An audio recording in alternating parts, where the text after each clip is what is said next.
Traffic to get into your trunk. You access your trunk from the sidewalk. Head out angle parking.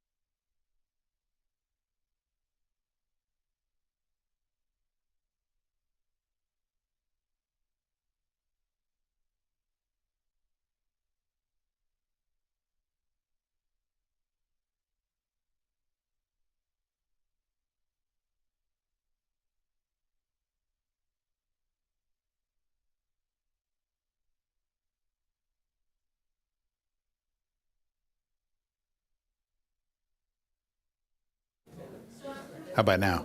Much better. Now it's booming. Okay, if we're ready here, we'll call this meeting to order. And could the clerk call the roll? Absolutely. Councilmember San Antonio. Present. Councilmember Schaefer. Here. Councilmember O'Hara. Present. Councilmember O'Hara? Present. Thank And you. Deputy Mayor Lyons is absent. Mayor Ehlers. Here. Record will show that all members of the city council are present with the exception of Deputy Mayor Lyons. Okay, and number 3 is Pledge of Allegiance. If you can rise and join me in the Pledge of Allegiance. Ready? Begin.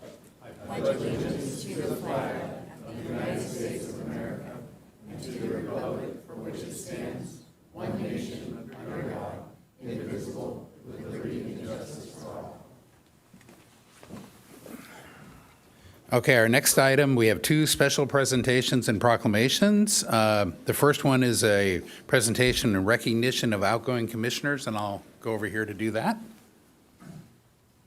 We have Brad Hansen.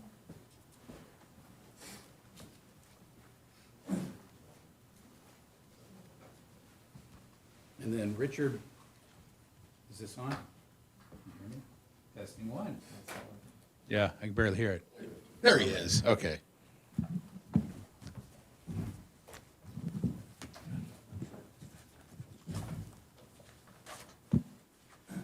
There we go. We will start with Brad Hansen, who is a outgoing, you're Parks and Rec, right? Okay, great. Thank you. Still sounds a little Can you hear me? Can people in back hear me? Okay, good. So this is a mayor's certificate of recognition, hereby presented to Brad Hansen, presented on behalf of the mayor and the entire city council. And it's our gratitude for your dedicated service on our Parks and Rec Commission and your commitment to enhancing parks, recreational programs, and community spaces has enriched the lives of the residents and contributed to the well-being of our city. So congratulations.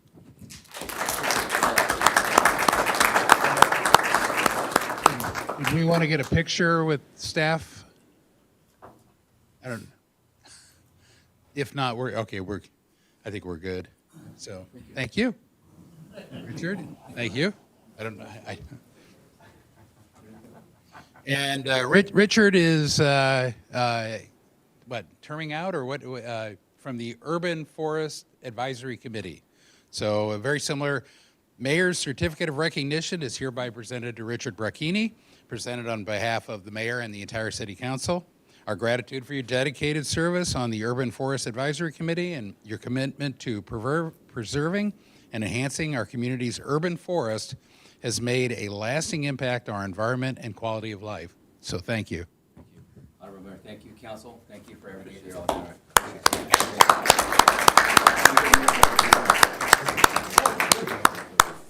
I'm glad you brought a camera.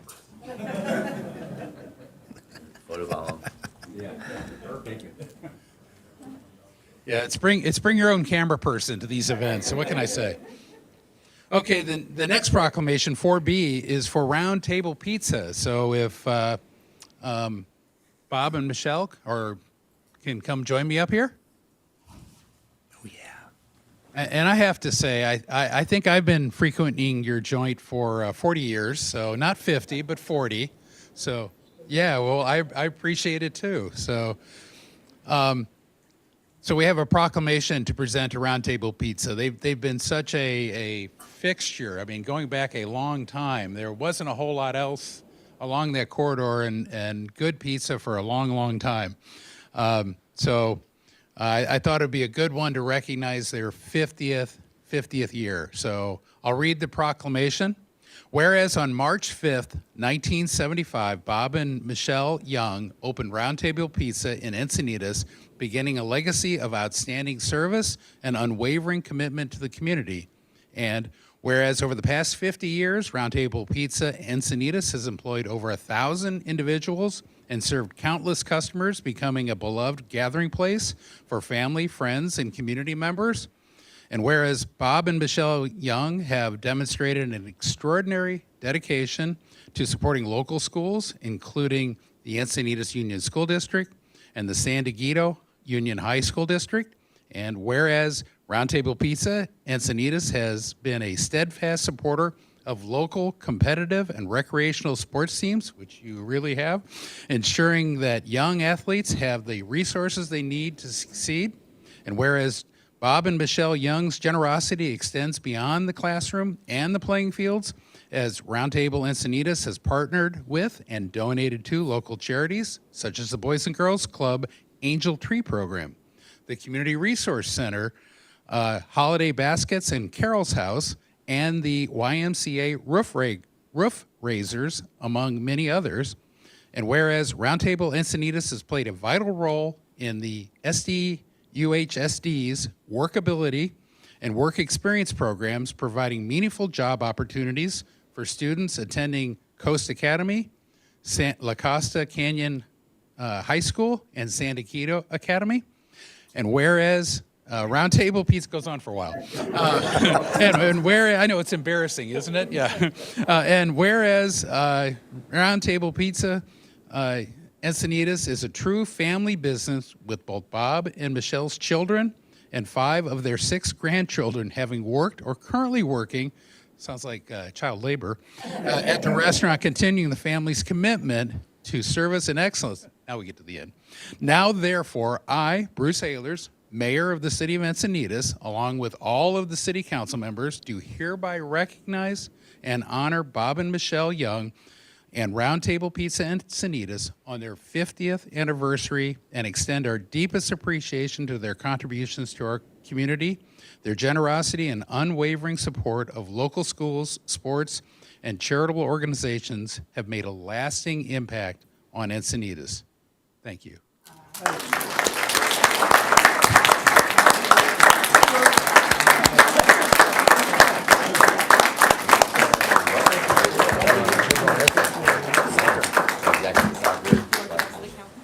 Yeah, bring the rest of the council. And you're welcome to say something if you like to. Really quickly, in 1974, we were looking for where we would build our restaurant. We found Encinitas, and what a great thing it's turned out to be. We just love it here. Very good. Wherever you want to get in, Jim. Yeah. 1, 2, 3, and I'll take one more. Thank you, everyone.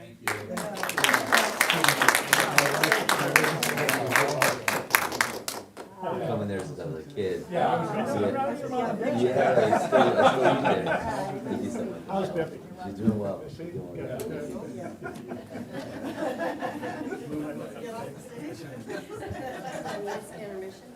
My mom's there. Well, her daughter's was in my class.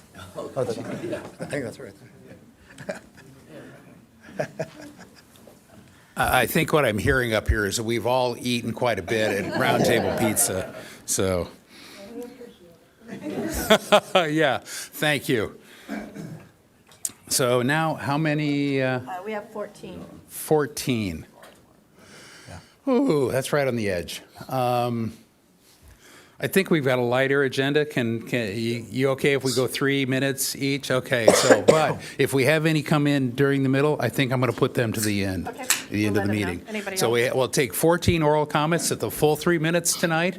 So we'll go a little long, but we got a lighter. We don't have killer agenda tonight, so it'll take a few extra minutes. But the idea is that typically oral communications, we reserve 30 minutes at the beginning. And so we're going to go a little above that. So if you can get it done in less than 3, please do so. I'll call you 3 at a time. Greg Lefevre, Amy Bennett, and then Judy Burlfine.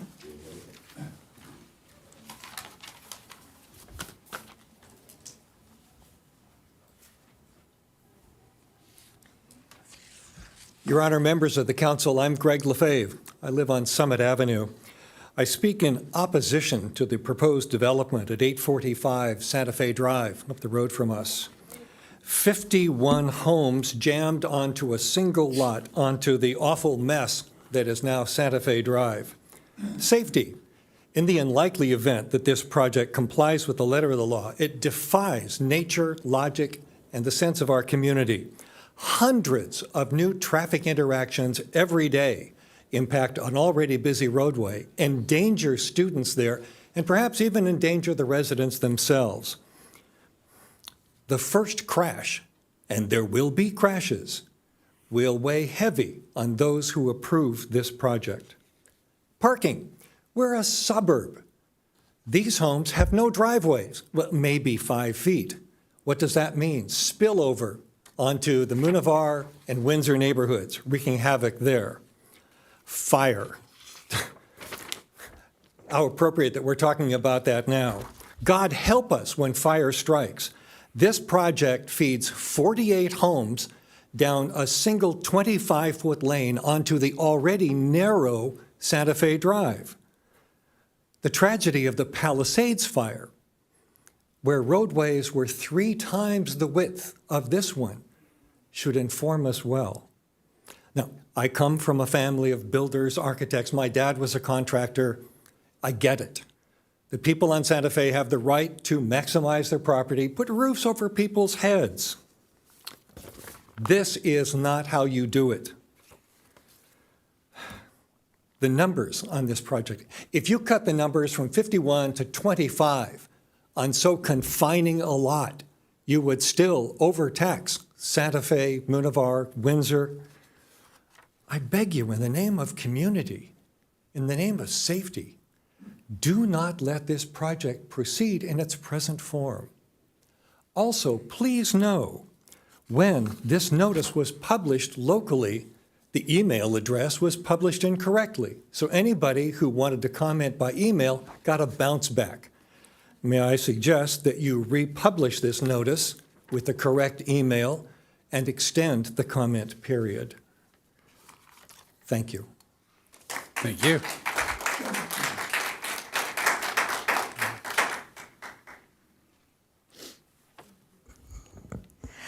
Good evening. My name is Amy Bennett, and I'm a 45-year resident of Encinitas. And the volunteers of the Encinitas chapter of Citizens Climate Lobby want to give a heartfelt thank you to our city council and staff for your support and co-sponsorship of the electrification fair at the Senior Center in February. We had a fabulous attendance, over 200 people having really in-depth conversations with the vendors. They learned the many reasons to electrify their homes and the process of how to do it. The exit feedback was overwhelmingly positive. And thank you, Mayor Ehlers, for coming, and I loved your story about your lawnmower, your push mower. The city's climate action plan suggests that climate change is serious, and I agree.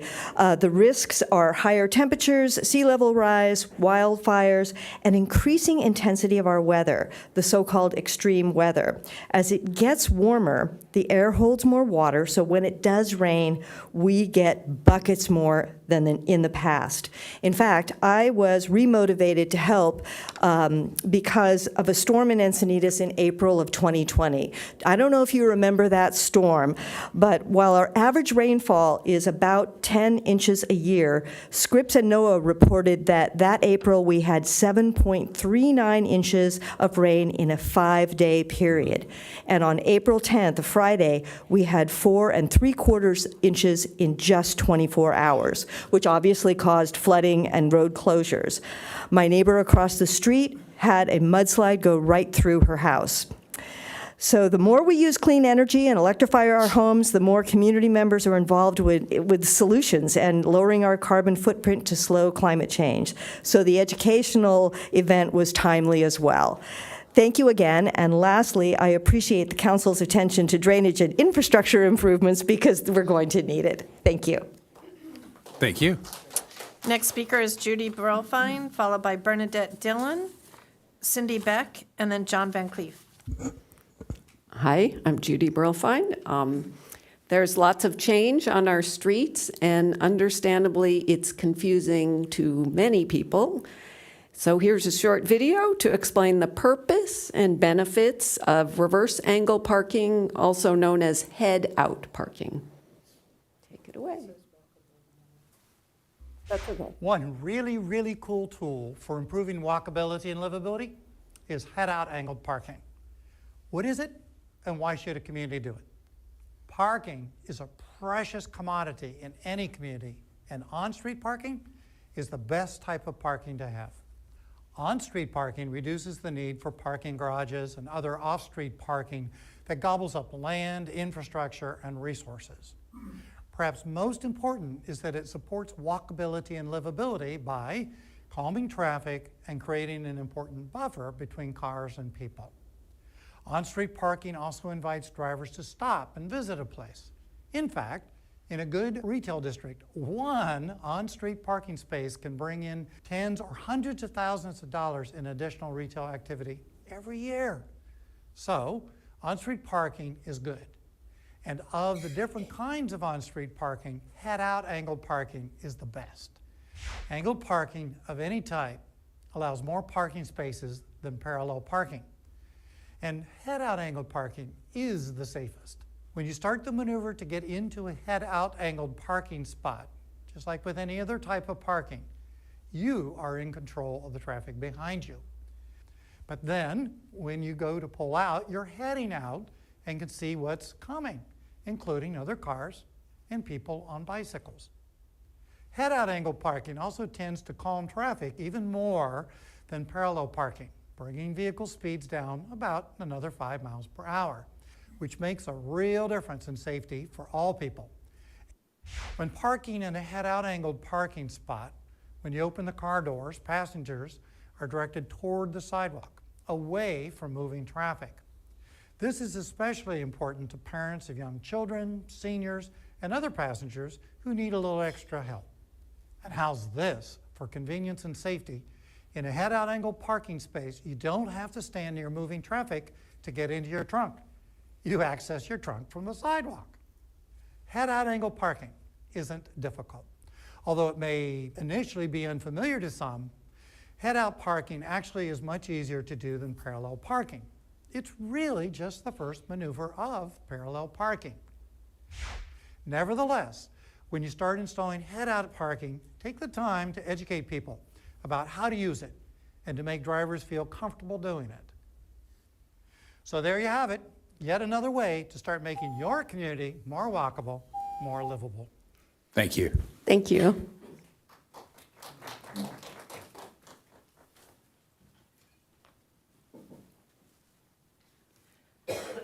Good evening, City Council members and Mayor Brusellers. I'm here tonight to discuss what happened at Tesla, and I know the police are working on trying to find who is ultimately responsible, but I'm asking from the city to please consider when you're doing the budget to include cameras everywhere. If you're not doing anything wrong, there's no need to be afraid of cameras. So many people today, most people, have cameras on their phone already. So there's no reason not to put more cameras in. It aids the police, it aids the fire department, it aids the district attorney's office in prosecuting cases. It's really important that we expand the cameras. It curbs and deters people from selling drugs in the middle of the street in broad daylight. It will bring down homeowners insurance for Encinitas. Carlsbad, Del Mar, and Solana Beach pay less in homeowners insurance than we do, because in Carlsbad alone, they have 162 cameras. In Solana Beach, they have close to 75 cameras. Del Mar, they said they estimated between 70 and 85 cameras to keep their residents safe.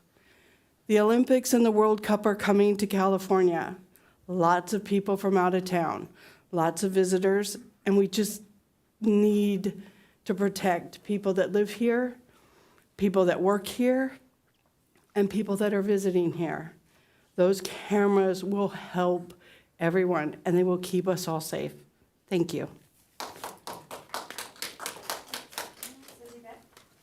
Cindy will be followed by John Van Cleef, Dave Dean, and Bonnie Bobzian. Hello, my name is Cindy Beck, and I've been an Encinitas resident for over 45 years. I'm here tonight to speak to you about urban blight and how it is steadily creeping into our city with the chronic and ever-increasing number of signage and lighting code violations along our commercial corridors. Because we have a reactive rather than proactive code enforcement department, unless a community member reports these violations, they're allowed to persist. Most community members are unaware of our municipal codes, so are unlikely to report these violations. I do because I've seen for myself what happens when these codes are not enforced. Surprisingly, I've been told by code enforcement that I'm the only community member who reports these violations, and I've reported hundreds of them over the years just along El Camino Real. Lately, I've observed a newer problem with the installation of very high intensity and unshielded LED lighting fixtures on roofs, walls, and in parking areas along El Camino Real and vicinity. I've learned that there is no officer who works at night to observe or measure lighting violations, nor do they have any equipment to measure light intensity. Furthermore, upon reviewing the light ordinances, the information about allowable commercial lighting in regard to number, location, and intensity in commercial zones is not clear, lacks details, and uses difficult to interpret terms like lumens, Lamberts, Kelvin, and candle feet. Preservation of night skies and reduction of light pollution is a worthy goal for all who live here, including our wildlife. Also worthy is the reduction of the visual pollution along our commercial corridors. Please help the Code Enforcement Department by providing them both the additional personnel and equipment they need to enforce these and the many other types of complaints they receive. I'm also hoping that a better system of enforcement of these chronic problems could be developed that is proactive rather than reactive, as well as educational for our local businesses. This urban blight will continue to increase and become endemic without enforcement, and relying solely on the community to report these violations is not realistic or effective in controlling them. And the many hours required for code enforcement to individually address these chronic violations is costly and repetitive. In addition, the municipal code does not contain any language addressing digital monument signs, the first of which, besides gas stations, was approved at the Greek Church directly across from the San Alejo Lagoon, with little information in our municipal codes to guide staff. Please update the municipal codes to address these issues. The Code Enforcement Department will greatly appreciate this, as well as everyone who loves and lives in Encinitas. Thank you. Yeah, could you leave your contact information with staff? I'd be happy to. Yeah. Yeah, email and all? Okay, cool. Yeah. They know me in code enforcement. Apparently, yeah. And we can't discuss it right now, obviously, because this is oral comments. So come on up, John, you can come up. We can't respond, but we can refer to staff. Thank you. Okay.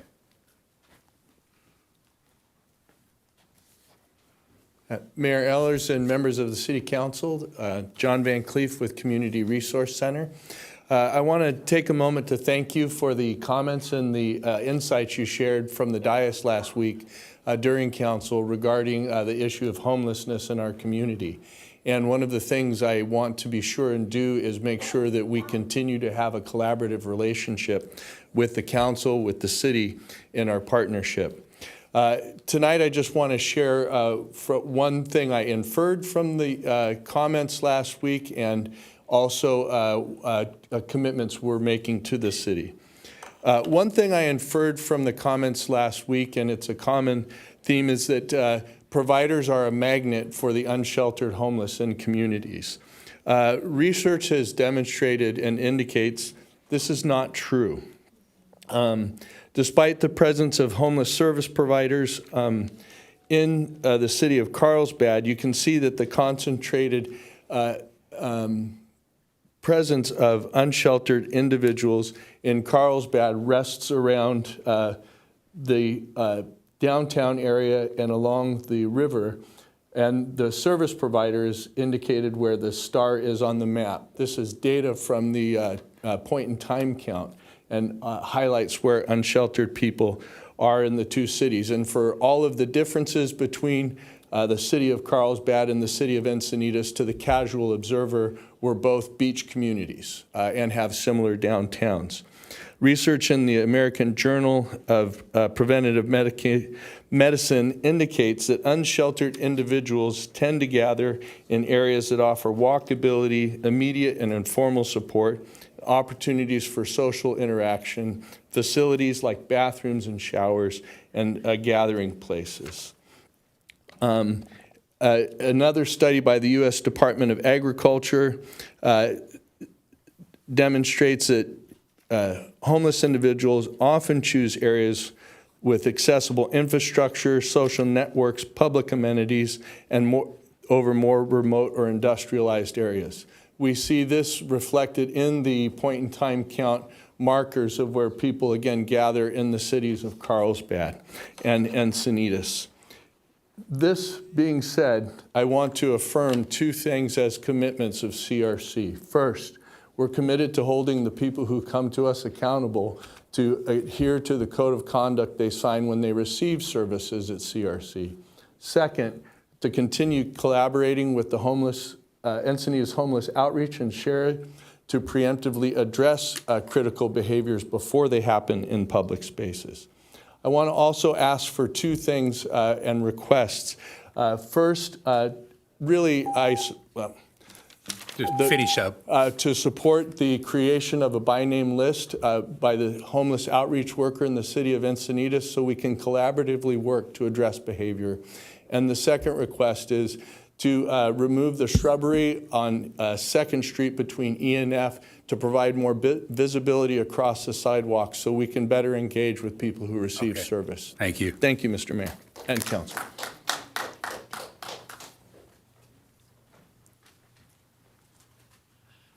Good evening, I'm Dave Dean, associated with Dave's Rock Garden. Mayor Eilers, council members, thank you for your time.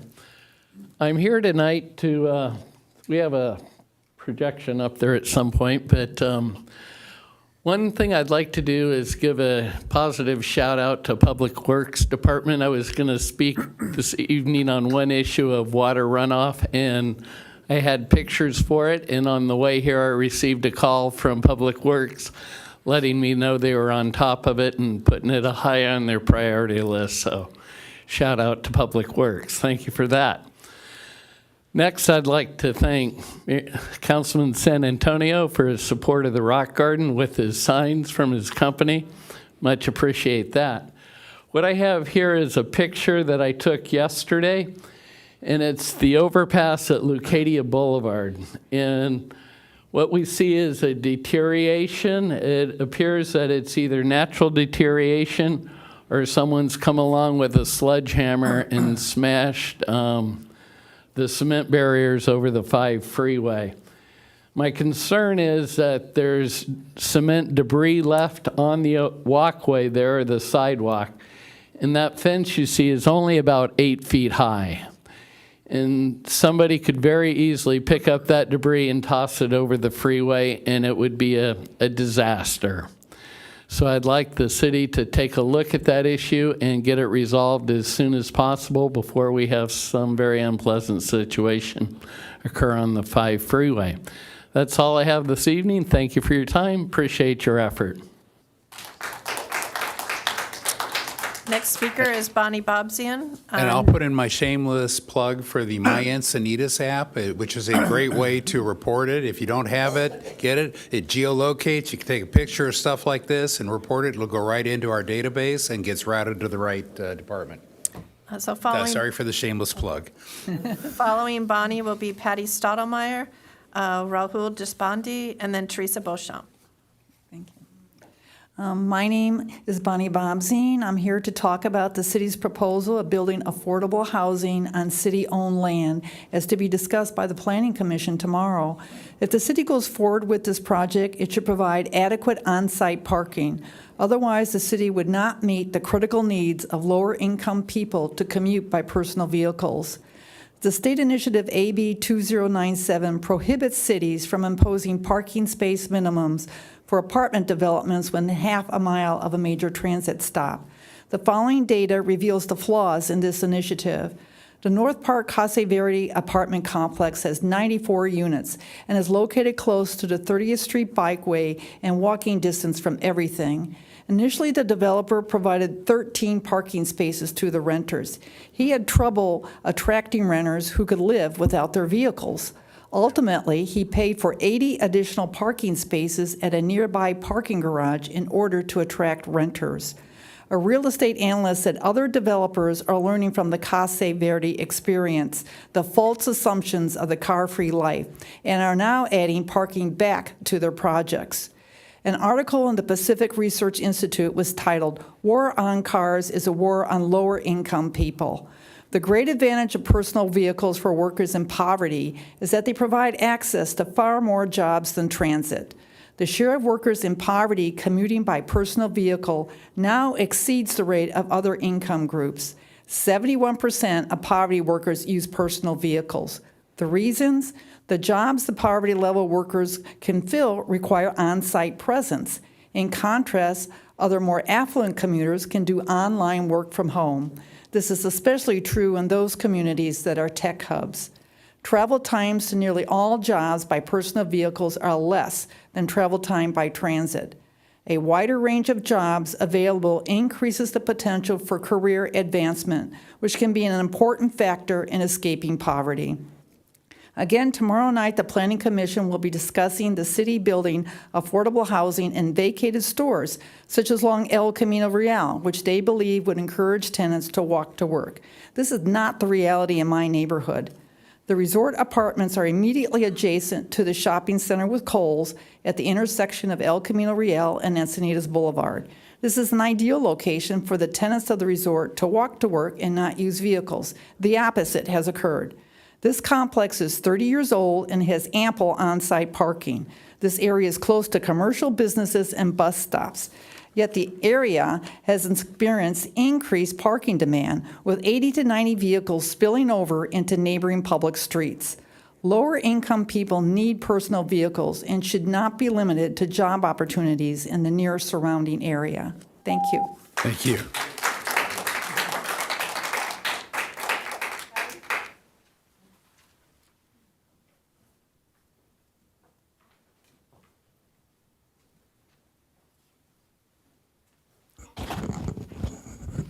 Mayor, Council, 15-minute cities, UN Agenda 2030, and net zero. By now, can we be courageous enough to see that this is not really to preserve our environment, but to seize control of individual and community rights and freedoms? Rose Chiore in 2007 was fighting redevelopment in her Santa Rosa community, and with her background in commercial real estate appraising and specializing in eminent domain, enabled her to recognize the planning revolution sweeping the country, and she wrote about it in Behind the Green Mask, published in 2010. Behind it, she found UN Agenda 21, Sustainable Development. corporate manipulation using the green mask of global warming concern to forward a globalist plan. And much of what's in that book we've been seeing here, right here in Encinitas. We started with that in at least 2010 when the city contracted with ICLI, the NGO from Germany, with sole purpose of promoting UN Agenda 21 2030 at the local level, now replaced by 6 other NGOs. I urge you to change gears and say no to outside globalist NGOs, including AARP and the WHO and their age-friendly communities and any other friendly community things. Let's us prioritize what is best for Encinitas, because those age-friendly communities are all about rezoning, which seems to be the opposite of Prop A. So let's prioritize safety with needed planning and infrastructure to contend with possible natural and non-natural disasters, providing adequate car lanes and width for safe emergency response and evacuation.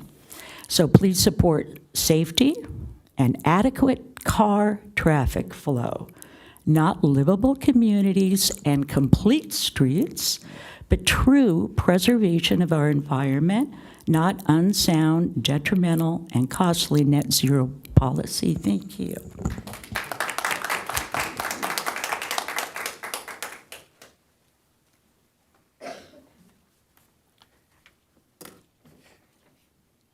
I'm Rahul Deshpande. I'm a Cardiff resident, and I'm speaking for the Cardiff Town Council, which is a committee of Cardiff 101 Main Street.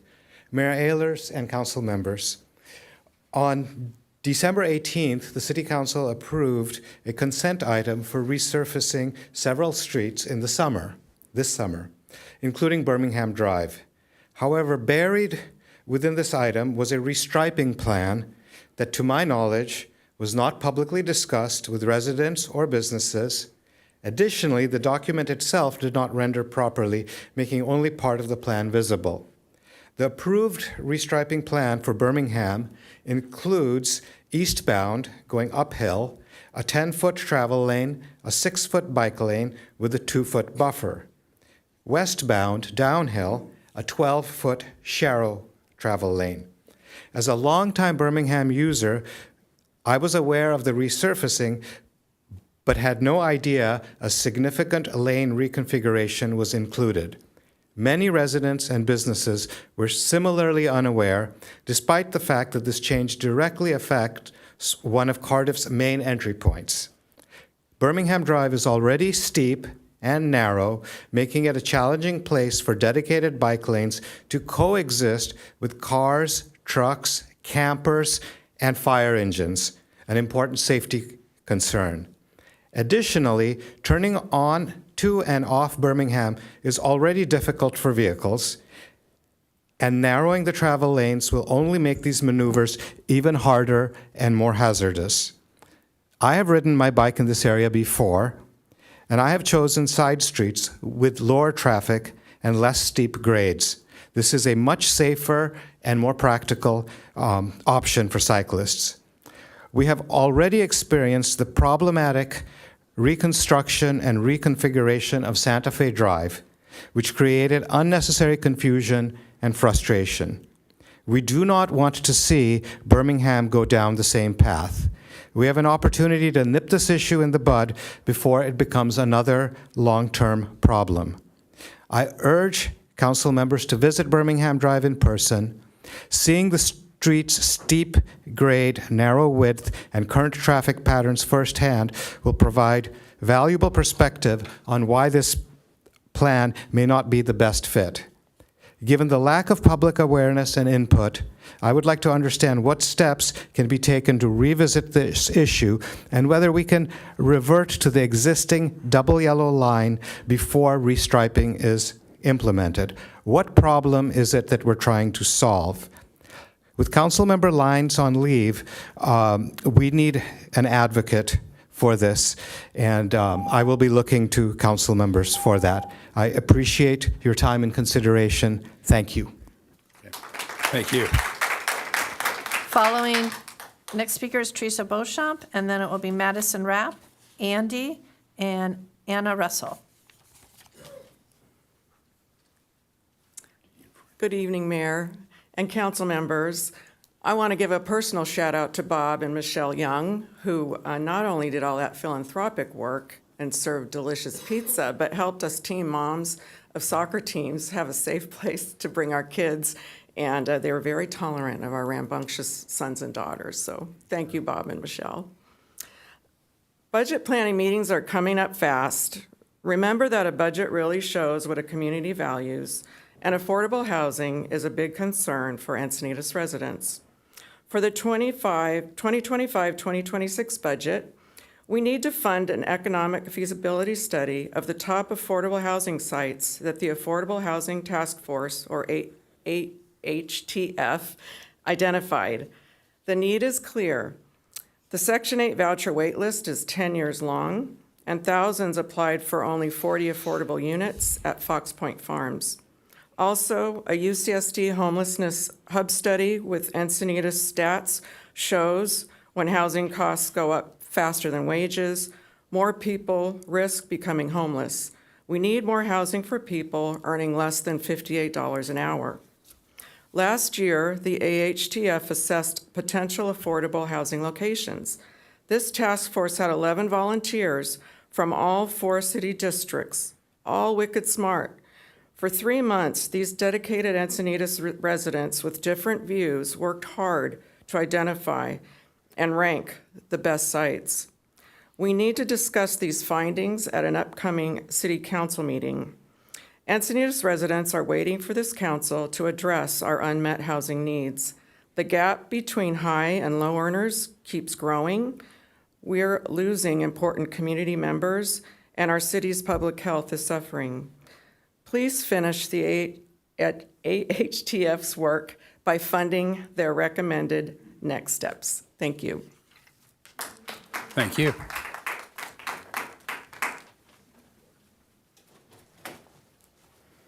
Hello, good evening, Mayor and City Council members and staff. My name is Madison Rapp, and I am a public health educator with San Diego Alliance, a prevention and public health organization serving the San Diego region. Our mission is to protect and promote the health of our residents, especially children, teens, and young adults. As part of National Alcohol and Drug Fact Week, I'd like to highlight a troubling fact that is emerging among young adults. A recent survey by Bloomberg Intelligence found that about 3 out of 4 young adults are substituting cannabis for alcohol at least once per week. A separate study published in the journal Addiction last year similarly found that there are more U.S. adults who use marijuana daily than who drink alcohol every day. This rapid expansion of cannabis use can have serious health effects, especially when it comes to exposure in shared spaces such as multi-unit housing. That's why we were so excited to see the neighboring city of Carlsbad recently take the bold step of banning smoking in multi-unit housing. Research shows that up to 65% of the air in an apartment can come from neighboring units. Nicotine and cannabis are both drugs, and secondhand smoke is not just bothersome, there is no safe level of exposure to it. As a resident of multi-unit housing myself, I experience these issues firsthand.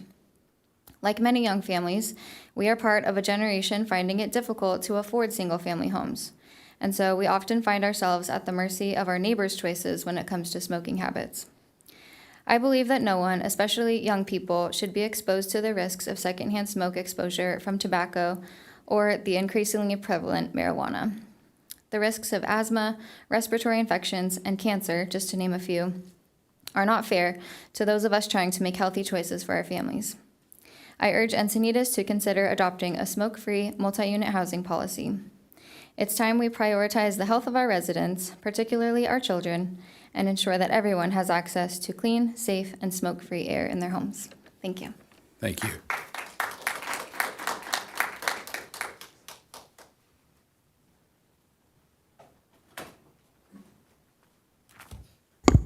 Again, I'm unprepared, but lack of time, so I apologize. This is going to be all over the place. And what was your name, please? Oh, Andy. So I don't know where to begin because there's so many issues.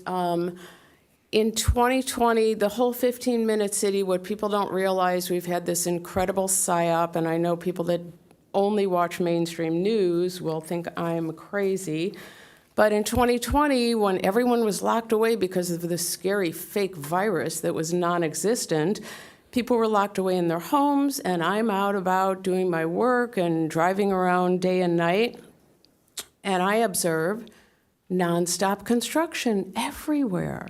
And I'm videoing it, and I'm taking photos of all of these construction workers completely redesigning every single street in Encinitas, in Carlsbad, day and night. And people don't notice, and I'm praying, people, get out of your homes. Look at what they're doing to you. They're not announcing it on the news. They've got you distracted by the fake news media. And please don't assume I'm a Trump supporter because I said the word fake news. It's all fake news.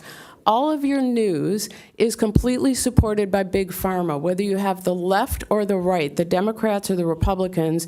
Your ads all day long say, ask your doctor if this drug is right for you. So Big Pharma supports all sides. You're left, you're right, you're green, you're independent, whoever you are. And the people on the news can only say what they're allowed to say and what they're programmed to say by Big Pharma. So everything they said was, be scared of this virus and the hospitals are overloaded, while they're out and about completely destroying your cities. And I was driving down Santa Fe and I'm like screaming in my car, people, please get out of your homes. And by the time everyone got out of their homes, their city's mostly redesigned. It's already started. They've started the process. And Patty said everything correct. Rosa Corey warned about this years ago. Sadly, she died a couple of years ago. Many of us know she was likely murdered because that's what Big Pharma does when you work for the government and they expose things and they dare to speak out. I'm sure it'll happen to me and everyone else that speaks out.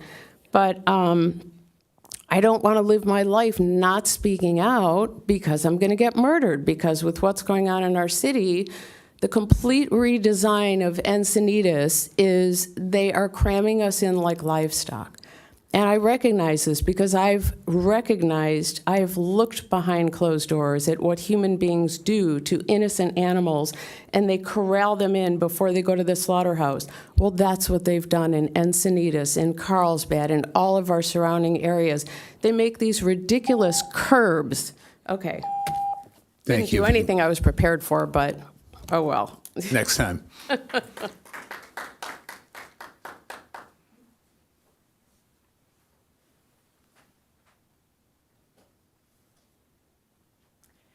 Good evening.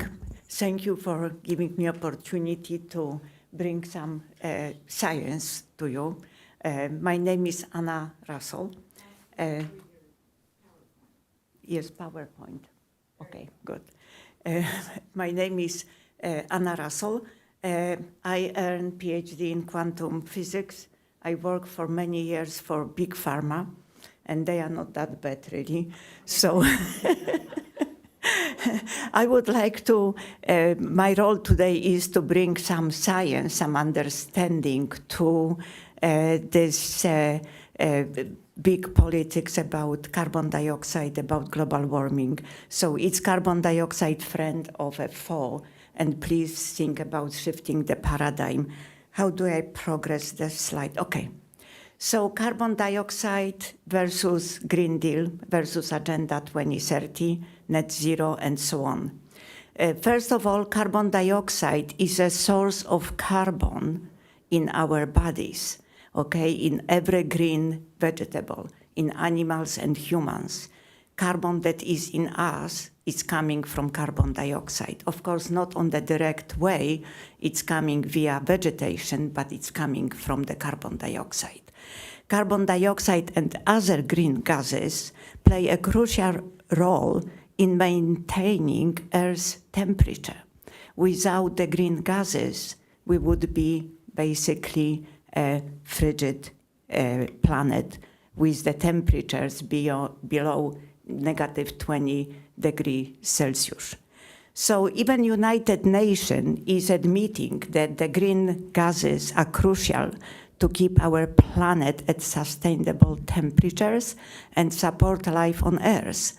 So the vegetation, the carbon dioxide, and the greenhouse gases basically protect and support life on Earth. Should we be concerned about the growing temperatures? Because this is the big thing, right? Carbon dioxide is creating higher temperatures. Should we be concerned about that? I think we should not be concerned about that because heat plays a critical role in vegetable growth and influencing several physiological processes such as germination, photosynthesis, nutrient uptake, cell expansion and growth. So with the low temperatures, things are not happening.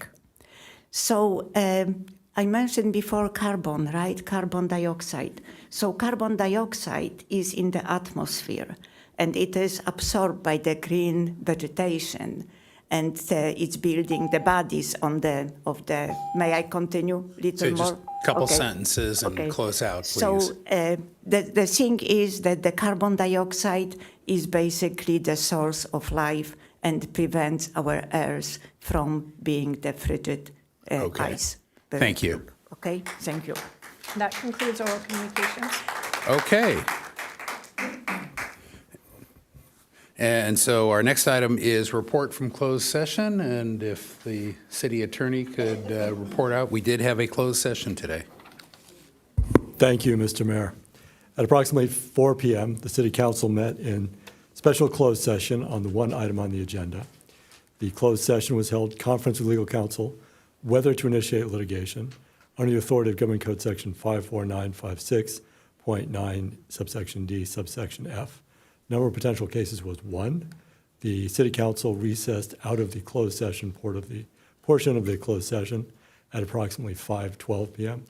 While the 4 members of the City Council were present with the exception of, all 5 members were present with the exception of Councilmember Lyons, who was absent. While in closed session, the City Council took no reportable action. And that concludes the closed session report. Okay. And do we have any changes to the agenda? There are no changes to the posted agenda, and then moving to the consent calendar, no items have been removed by members of the public. Okay. And moving on to the consent calendar, would anybody on council like to pull any items on the consent calendar?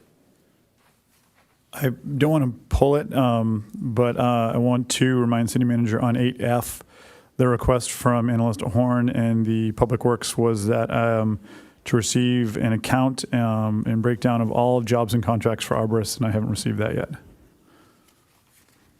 If we could pass it on to Public Works.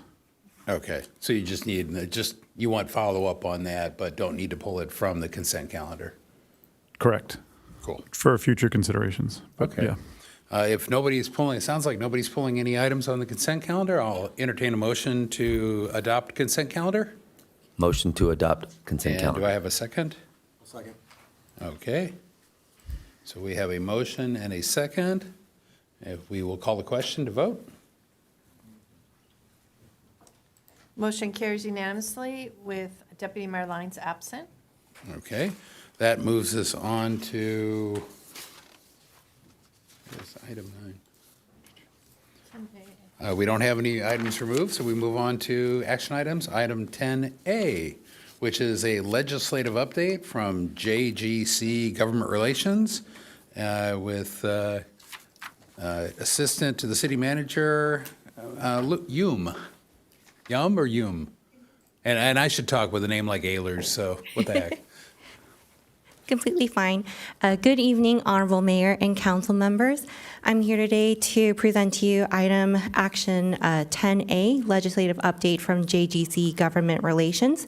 I'm here today with Jonathan Clay from JGC Government Relations, as well as Roy Sapal, Deputy City Manager.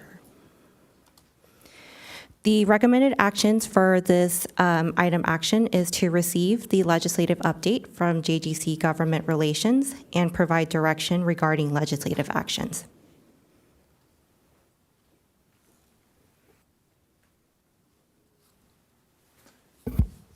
Good evening, City Council members and Mayor. Jonathan Clay with JGC Government Relations, here to kind of give you sort of a preview of what's in store for this year in the California legislative process.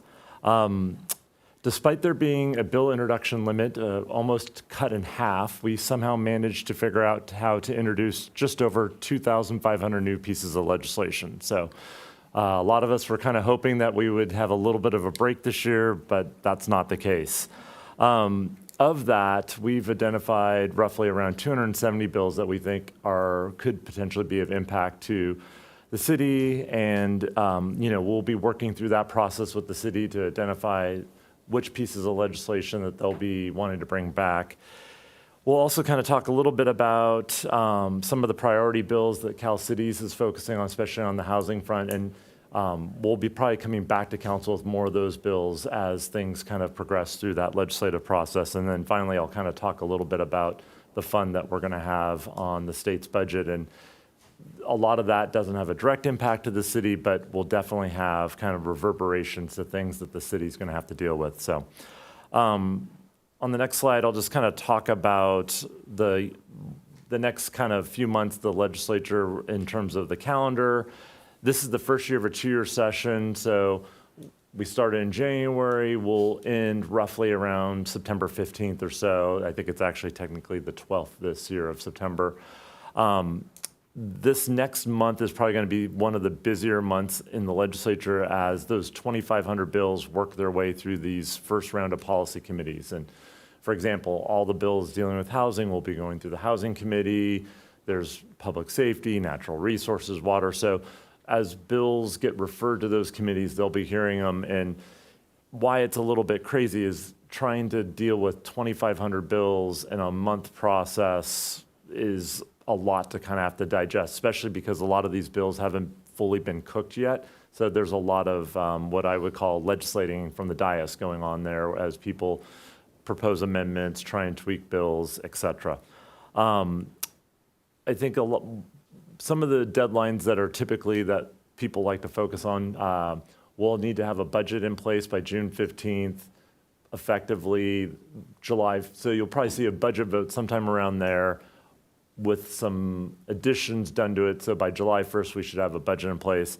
I'm going to put a pin in that because I think this is going to be a unique year given what we're dealing with in terms of impacts of the state's budget from the fires in Los Angeles, what may or may not be coming down the pipe from the federal government related to reductions in funding that typically has gone to California.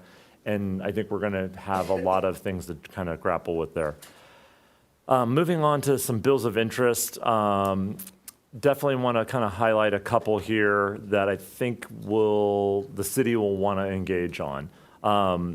There's a new piece of legislation by Senator Wiener related to planning and zoning and transit-oriented development, SB 79. I think this one will be very important for the city to take a close look at because it would allow transit agencies to do housing projects ministerially on their own property within the city's boundaries. And again, this is all under the guise of trying to, deal with the housing crisis and move forward housing. But I think this will definitely be a piece of legislation that you'll probably hear from your constituents on as it moves through the process and gets a lot of attention. Same with SB 677, also by Senator Wiener. And some of you may remember SB 9 from a few years back, which allowed for single-family lots to do splits and have multiple homes on. This would be an update to that, and I think will, again, engender a lot of interest by the constituents in Encinitas, and so just kind of want to put both of those on your radar as those move through the process, because you're probably going to hear a lot about those. Another bill, in fact, it was heard today by Senator Durazo, SB 346, has to do with Airbnb and short-term rentals. And this may sound a little esoteric, but it definitely is meaningful in that they want those online services to have to report APN numbers, so the parcel number for properties that are being used on those websites, so that a city can ensure that if they're tracking TOT from these types of rentals, that you can line it up with an APN and make sure that the money that's being reported matches up with what's been received. And there's a large number of local governments that are already lining up to support that. And of course, Airbnb was in committee today opposing it, so for a variety of reasons. I mentioned the LA fires, and I think that's going to also be something to keep an eye on. There's going to be a lot of housing decisions that get made in the context of trying to facilitate rebuilding post-fire in LA. But those bills are also going to have a pretty broad impact beyond just Los Angeles. And this bill, AB 306 by Assemblyman Schultz, dealing with the building regulations is, I think, one of those. On its face, it's supposed to be about putting a pause on any new rules related to building standards for how you construct homes for an affordability perspective. But the way the bill's structured, it basically means for the next 10 years, there'll be no new standards. Now, some people argue that's great, just kind of keep the status quo, but there's a lot of things as we move through, just from a city's perspective, like new materials are updated, you make changes to the building standard, incorporate new materials, water efficiency standards, energy efficiency standards. So it's definitely a bill that I think folks are going to need to focus on. I think the intention's right. It's just, as with a lot of pieces of legislation, the devil's in the details. And this is definitely one that League of Cities had raised as something to keep an eye on. And then finally, there was an informational hearing on open meetings, public records, et cetera. The Brown Act, not a lot came out of it, but this is a bill that we think folks should take a look at that allows for changes in what you have to respond to for a public records request if you're under a cyber attack, which may seem like a very kind of limited sort of set of circumstances, but it has actually been an issue where some local governments have been having cyber issues, haven't been able to respond, and then have been sued for not providing the records in a timely manner while they're trying to deal with a cyber attack. So just a few. I'm sure you'll probably have, as you go through that list of bills, the 270 bills, that there'll be quite a few others that may catch folks' attention. And we'll work with the city manager and her staff to bring those forward and start taking positions on things. On to the next slide, just to kind of give a little preview of how we've done this. Of that 270 bills, we've already met with city staff to kind of try and quote unquote categorize those. So depending on the topic, those bills have then been sent to those various departments to rely on their expertise to say, yes, this is an issue for the city, or sounds like an issue, but really from a practical perspective isn't something we're going to really need to worry about. I think as well, I'll just say this to the council and the mayor, as you interface with your constituents, there's probably going to be bills that are coming up, and I think that's also a great thing for us to be able to hear that feedback on what are some of the issues, bills of concern that are coming from the constituents that can also help then us weigh in or kind of focus on what bills should we engage on, which bills we shouldn't. Finally, of those 2,500 and something bills, I would say roughly 40% of them are what we call a spot bill, which means there's either intent language or they're just making a comma or a slight word change. And those are all going to have to be amended by the end of the week. So there may actually be a whole nother slug of bills that kind of get added to this list as we then see the true intent of some of these bills. So that's just kind of a real brief summary of that. More than happy to answer questions on the bill categories. And then finally, I'll just kind of cover some of the budget stuff that I think we're going to be dealing with this year. The governor released his budget proposal in January. We're now starting the budget overview process with the legislature. Technically, his budget, as proposed in January, was balanced. I think that balance factor is completely out the window at this point now. Between the LA fires, which the state of California has requested from the federal government roughly around $40 billion in support for rebuilding efforts, everything from replacing water, sewer, electrical infrastructure, all the things you need to do to get those parcels ready to rebuild. Those costs probably won't come into further clarity till much later in this year.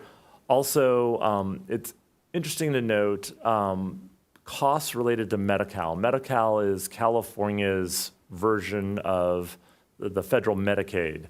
This is for, folks that can't afford their own health care, get support from the state.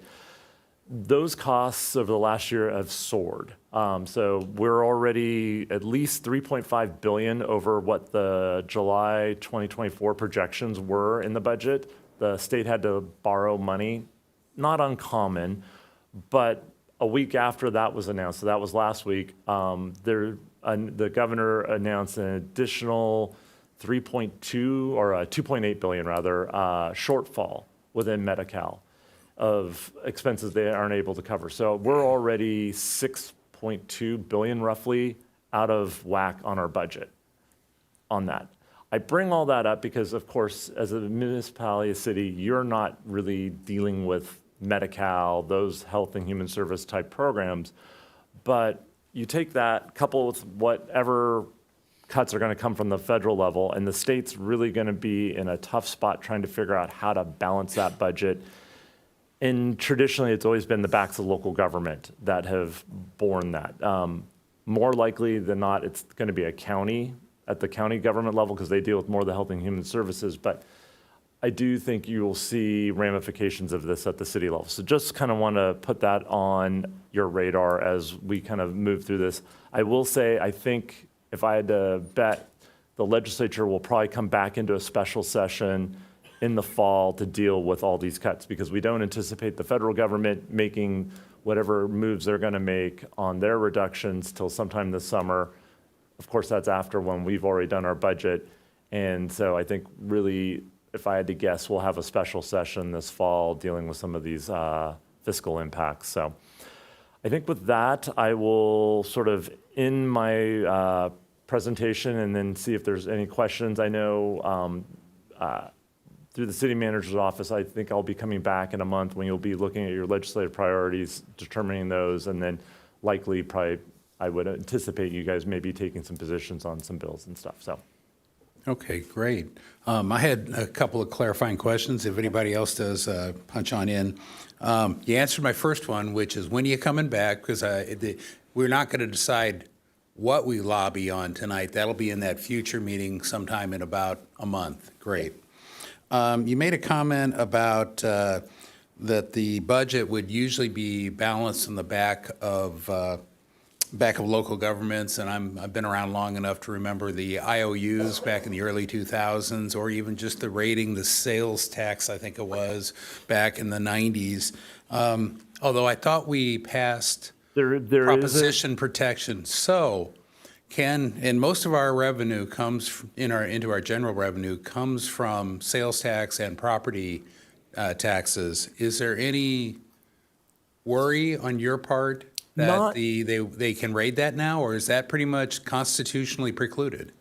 That's constitutionally precluded. But I do worry about transportation dollars. There's a lot of other funding pots that come down to local government. And again, counties have a lot more exposure on that than a city does. But one of the things that the legislature could do is mess around a little bit with, we're already coming up short on gas tax revenues. As more people switch to EVs, they're trying to figure out how to, there's the conversation that happened on Sandag on a road usage charge is coming up more often at the Sacramento level as they try and figure that out. But I think the sales tax, property tax should be fine, but it's a lot of the ancillary things. And I think I would say, maybe a cycle or two later, you'll just see things that normally the state would help support on, you'll probably see less of that. Okay, grant funding in all likelihood. Sandag in particular, much of our pavement is funded off of Transnet, SB1, and HUTA funds. So that's pretty much formulaic, I believe. And so I don't think we'll see...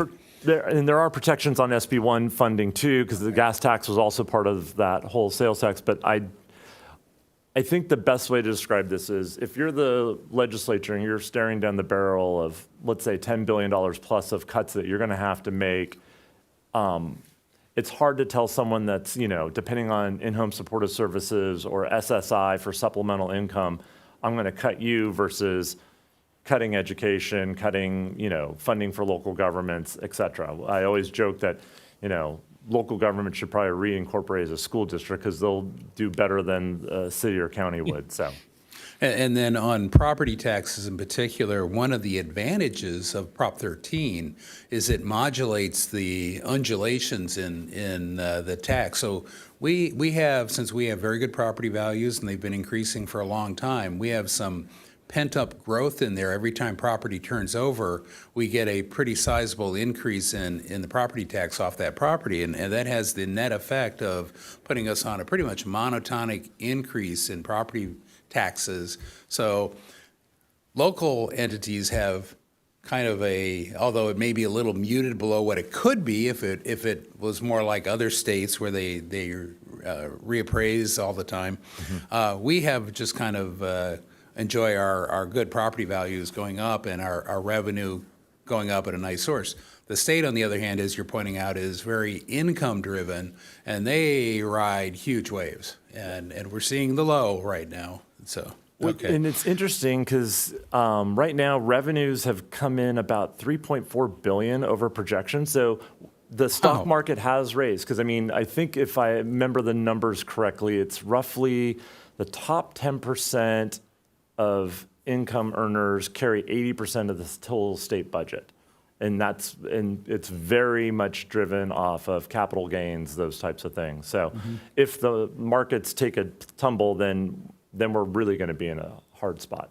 Okay. Last question is, you made the comment about how many bills this year, and I'd read that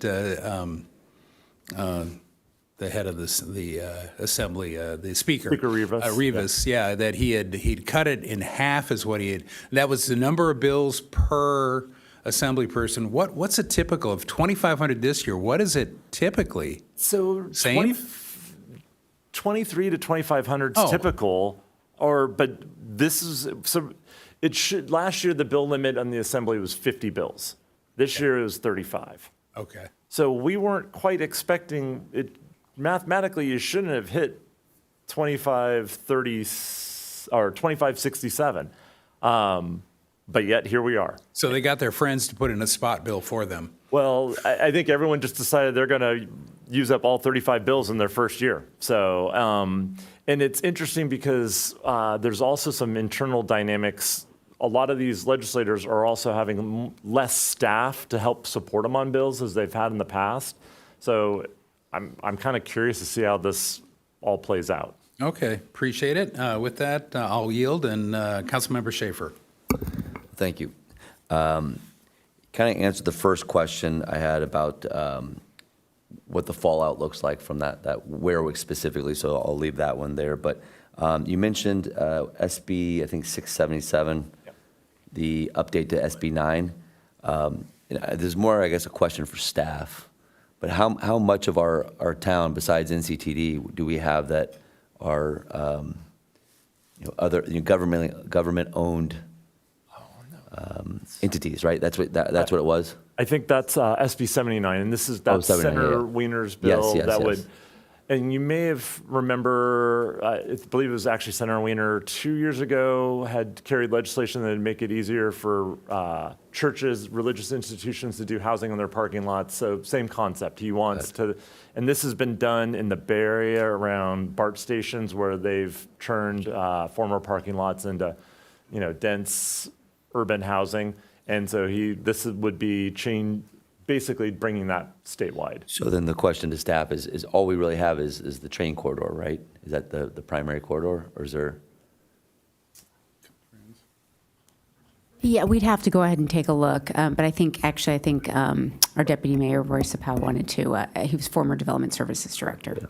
Let's clarify, Deputy City Manager. I may have gotten the promotion there. Sorry.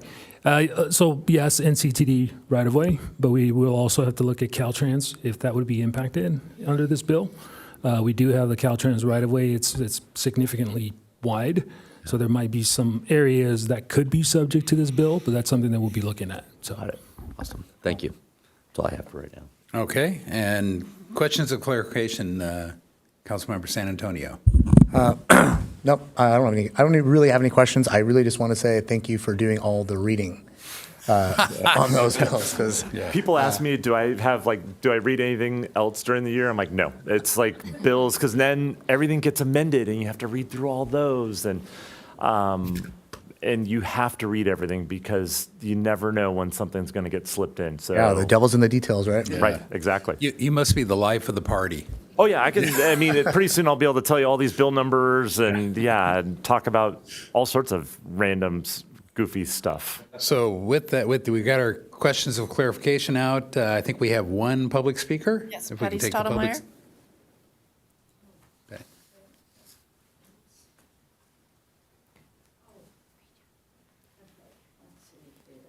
Okay, the first one, Wiener, planning, zoning, transient, transportation or something. I would like to say no to that. And the next one by Wiener, could you put that slide up? Yeah. SB 677, streamline approvals. I don't know, it seems to me that would be big, giant 450 apartment approvals, but maybe not one single remodel. That would probably take a long time, I would think. So I'd say no to that. SB 346, no. Tracking payments, thank goodness we're not going to have CBDCs here in our country. AB 306, building regulations, no, we have enough of those. And I would like to second the letter by Elena Thompson that I read on the website. I think she had it pretty good. But I think there were a few good ones in there. And, I meant to read all of them, but golly gee, I didn't. So thank you for doing that reading. And the one that I thought was a good idea was the one that required voter ID for voting. So I'll say yes to that, and thank you. Okay, that's our public comments. I had a little more to add about SB 79. And just to clarify, SB 677 is the SB 9 update? Yeah, so it does apply to SB 9, if you don't recall, is the ability to subdivide below our minimum zoning density. In other words, you can take almost any old, quite a few lots in Encinitas under the old SB 9, passed, it's intact now, and cut it in half. You can subdivide it in half, put a duplex on each side, that's 4 units, and then you can add an ADU to each one of those, that's 8 units. So you can put 8 units where one house and one ADU was before. So four times, no, that's the law today. Just to explain, and I'm looking for Jonathan to confirm, SB 677, I'm going to say it makes it worse. Yes. Okay. Yeah. Some of the restrictions that were in there, like owner occupied, so like if you do a lot split, and there's some other things in there that they're trying to streamline. Yes. Yeah. And the most important thing, the motivation for SB 9 originally, and probably this one, was for low-income housing, yet there's zero requirement for low-income housing for SB 9. And this is Wiener's attempt to get what he originally asked for back in SB 50, back in like 2019, 2020. So I had and I'm going to call it the pleasure of listening to I was at a conference up in Yosemite. It's called the Civic Well Conference. And keynote speaker was Toni Atkins, who's the former Senate Pro Tem. And she proudly declared that Scott Wiener was bringing back, and I assume she was referring to 677 and maybe SB 79 too, proudly coming back to fix the things he didn't get in his original SB 9. So I clearly personally will be opposing both of these, and I think our current legislative lobbying memo these are pretty, they would be opposed based on that too, but we'll have our chance to update that memo in about a month. And I don't know if we've agendized the week yet. So I encourage everybody to take a look at that memo and you know, we'll be talking more about which particular bills we oppose and support at that time. With that, any other comments from anybody? Is that a yes? Just say yes. Yes. Go ahead. Councilmember O'Hara. Okay, so a couple of quick things, and this is for everybody out on the other side of this microphone. If there's any bit of long reading that you want to do to get insight on what's going on in Sacramento, this is it. This is a great insight into who is doing what they're focused on, and what they're doing up there. Like it or lump it, either way, it's going to give you the information you want. I found a lot of interesting bills in here. I definitely would refer to, I think it was 805 through 808 was the identification bill that you spoke of. Very interesting laws being passed by, I believe that's Choi, or being pushed forward by Choi, supported by, looks like Blake's wearing that one. I think there are ones like 828, which are very interesting and maybe didn't get mentioned today.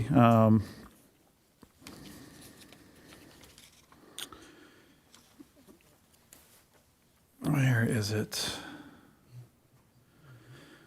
There is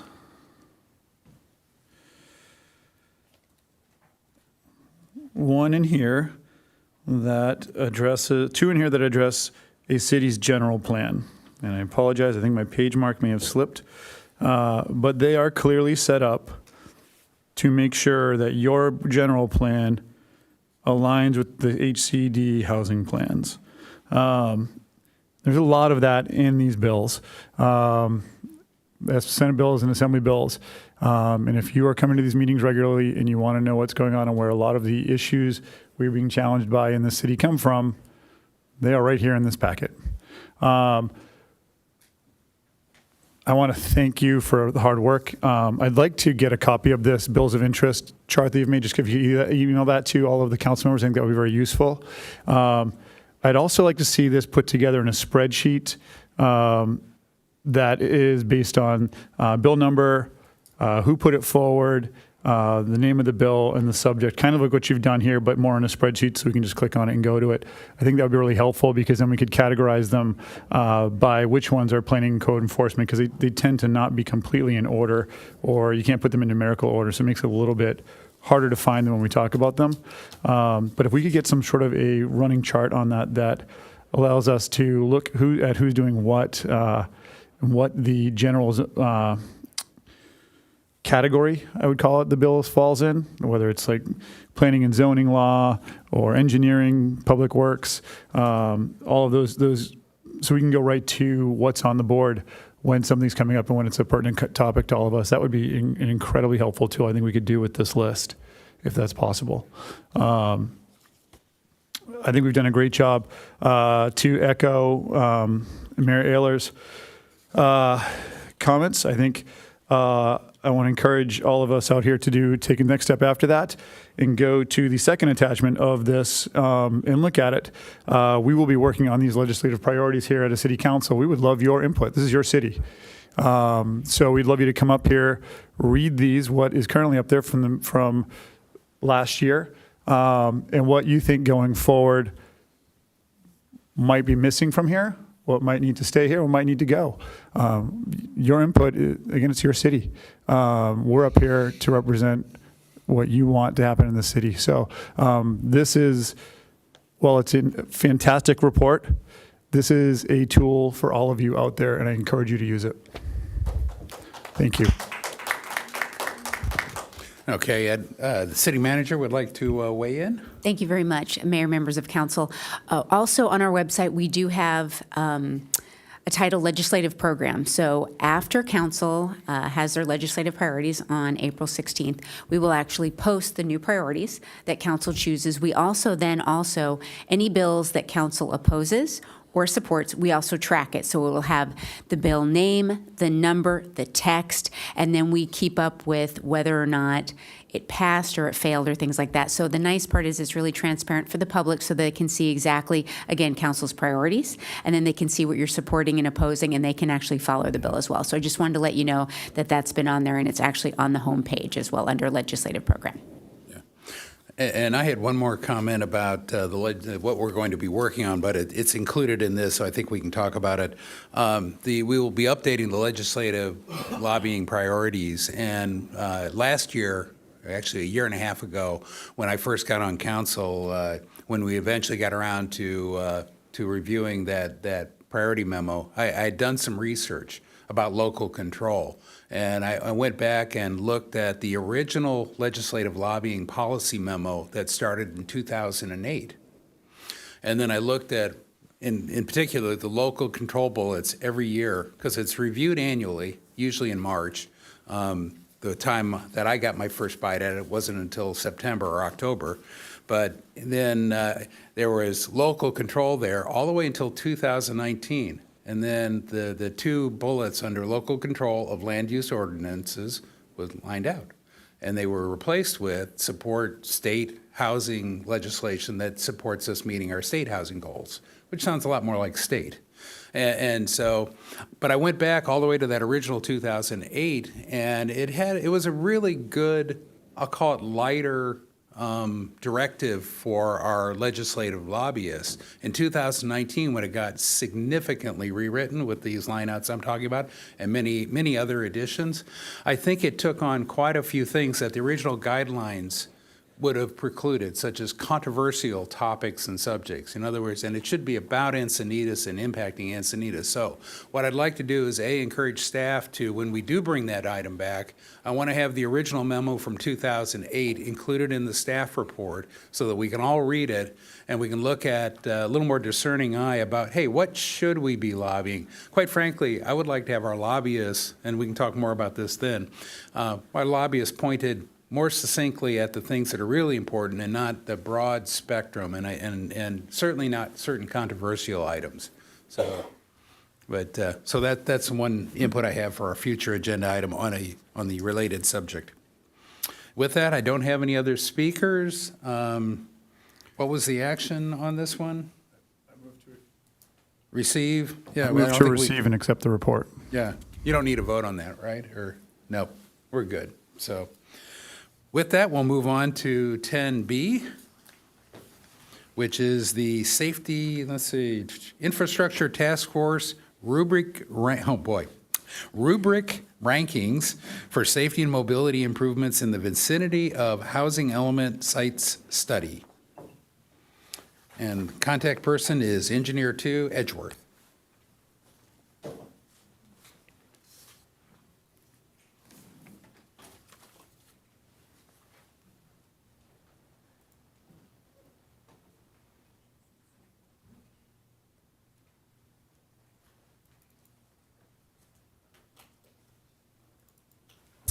Good evening, Mayor, council members, and members of the public. I am Matthew Edgeworth, Engineer 2 with the Engineering Department.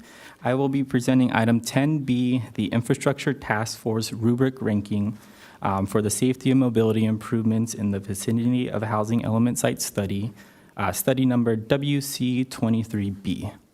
A brief background on the study before going into the presentation. The City Council received the final report on the study in 2024. This item is a report back as requested by the council at that time to rank the projects that came out of the study using the ITF rubric.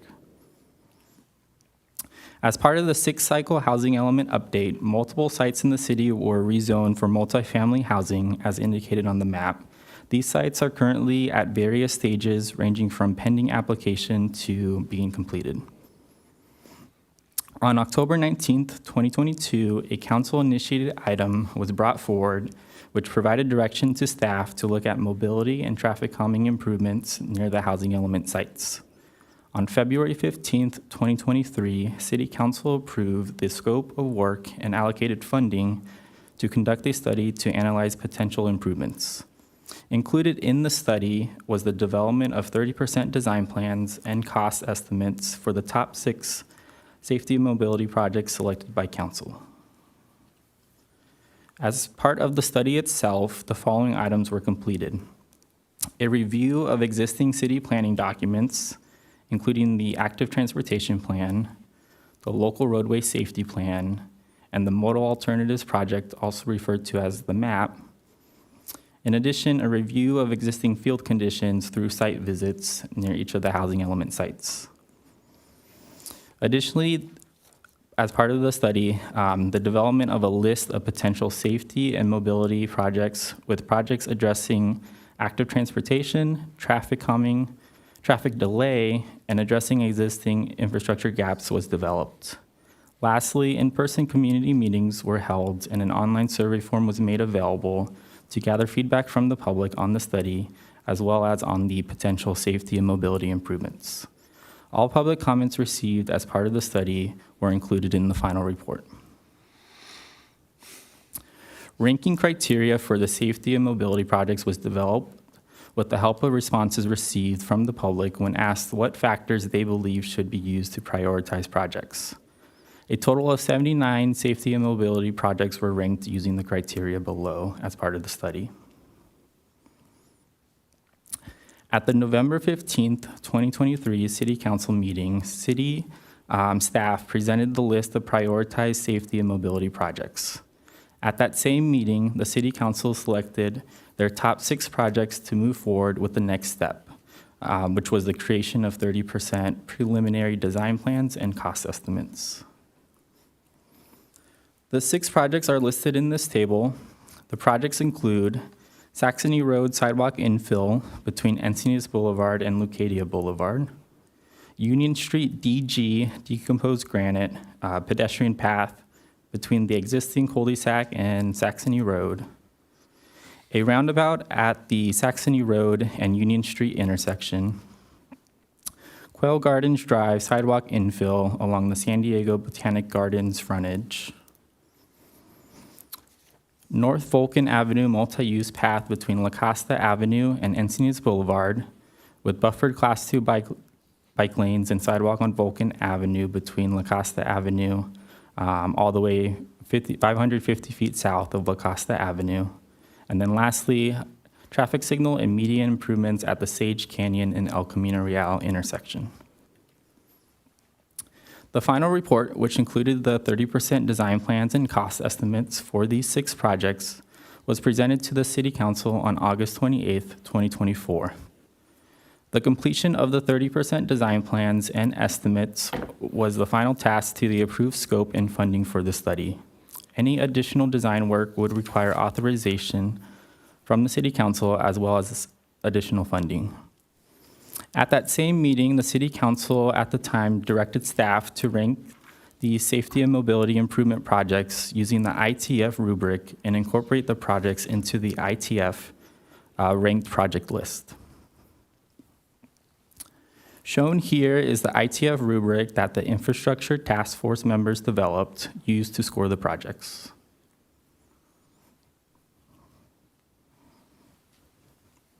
The ITF rankings for the projects are shown here for each of the 6 projects.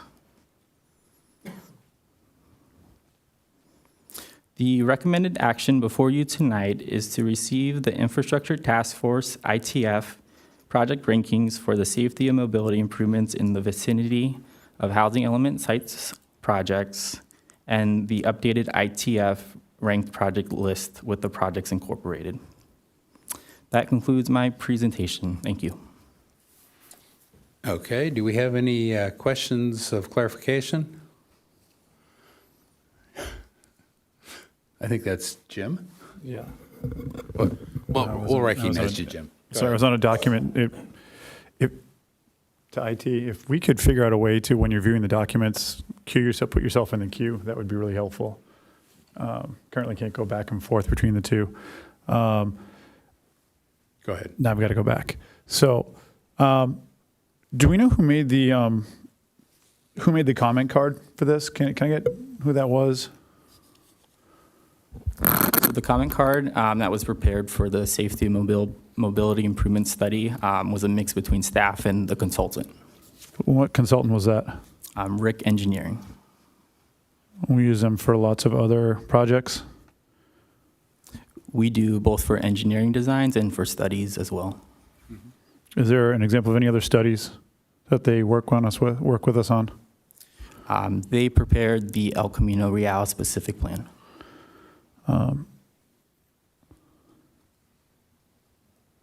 Okay, I'm just asking a question. I don't comment from this point. Okay. Oh. And then I have some comments to hop in on too, because I think I'm the only one here that was here for the last meeting. The one thing I want to note in here that this was just the 6 projects that were not designed that we wanted to move forward. And I don't want to confuse that it meant that any of the other projects that were already going through design or completed design were any less important than these 6. So don't put them up at the top of the list because there were other projects. You know, an example would be Trail 82 was, we had already decided it was so important it should move forward, and we had funded the design, 100% design phase on that. And let's see. The other thing was I obviously went through the ITF rubric and the discussions with the old council, the full council. And what became very clear to me during the discussions is we all had different opinions still, despite the rubric, that the priorities weren't necessarily right with the rubric. And I personally, I've worked with quite a few rubrics over the years at work and budgeting processes, and I've found them rarely to be perfect. That quite often, in the end, you still need to exercise your discussion. So I would recommend not blindly taking the rubric and saying that those are the top. You know, it still comes down to what we think best serves the people of the city of Encinitas, and then finally, I think the purpose of bringing this back, obviously, I don't think the council at that time anticipated a significant shift like we've had, but I think it's still a good thing. I supported bringing it back here because I think getting the new council familiar with all the work that was done in the ITF, which was good work and a lot of evaluation, a lot of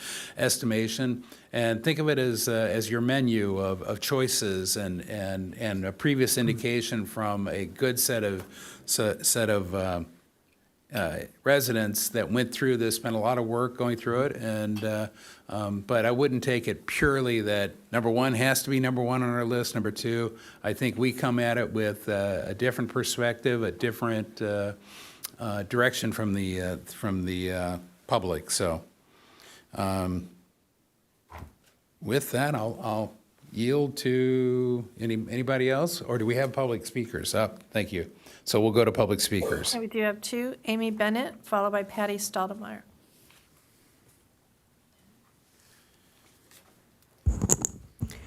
Hello, I'm Amy Bennett, and thank you very much for considering these improvements. I've been in the flats. I've been in Encinitas for 45 years, but in the flats for most of that. And I'm on Del Rio, so that's the area there, Clark, all the way through to Saxony. And I just wanted to speak in favor of safety all the way for all the residents there. Thank you, Jim, for meeting us and talking to the neighbors there. I speak in support of improvements for pedestrians and bikes on Saxony from Lucadia Boulevard to Encinitas Boulevard. We'd love to see a crosswalk at Puebla so that you can actually cross the street to the DG path on the other side, but also it would be wonderful to have sidewalks all the way from Encinitas Boulevard to Lucadia Boulevard. Saxony, right in between Lucadia Boulevard and Puebla, is absolutely dangerous, just very, very problematic. And anyone walking along Saxony to the Y will be able to tell you that. Trying to get across Saxony just so that you can go up to the trails at the top is very difficult. For bus riders, there's really no way to cross the street safely, so we'd really love to see a crosswalk there at Puebla and possibly a few other places, Puebla at Saxony. And the Union intersection also, I see it there for consideration. It really needs help. There's a massive drainage goopy thing there that's just asking for someone to fall into it. It does have a grate over it, but it's pretty dangerous. So just want to say yes for the improvements on Saxony, and thank you very much.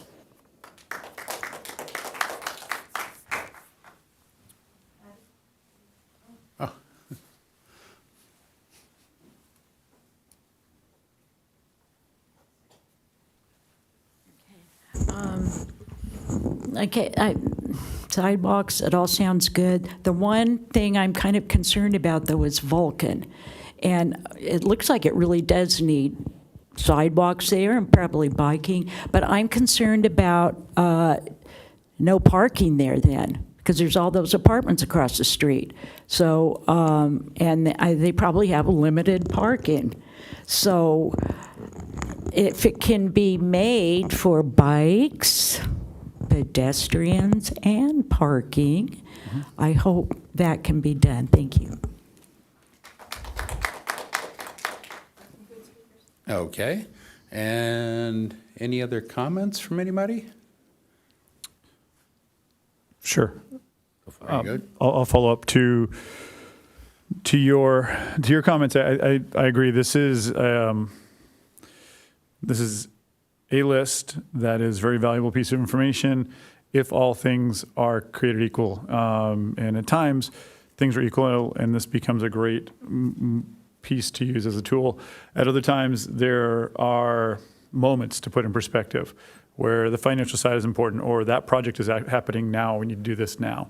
So there are means to use this as a guide, but not as an absolute. And really, today, what we're talking about is recognizing this study not actually moving forward in any of these projects. I would like to comment that we are actually actively as a staff at City Hall, I should say the city manager and her staff, are actually engaging the residents in person. I'm very grateful for that, to address some of the items that are on here already. So we're really working on moving forward with a lot of these items. I'll have an update for you if you like afterwards. I want to get back to this questionnaire though. And I'm going to go a little off topic here, but we have a history with our questionnaires of asking a lot of leading questions. It's not the first time I've made this comment. And when we say, what is your concern? Lack of increased traffic. We cue them up for what we want to hear, it feels like.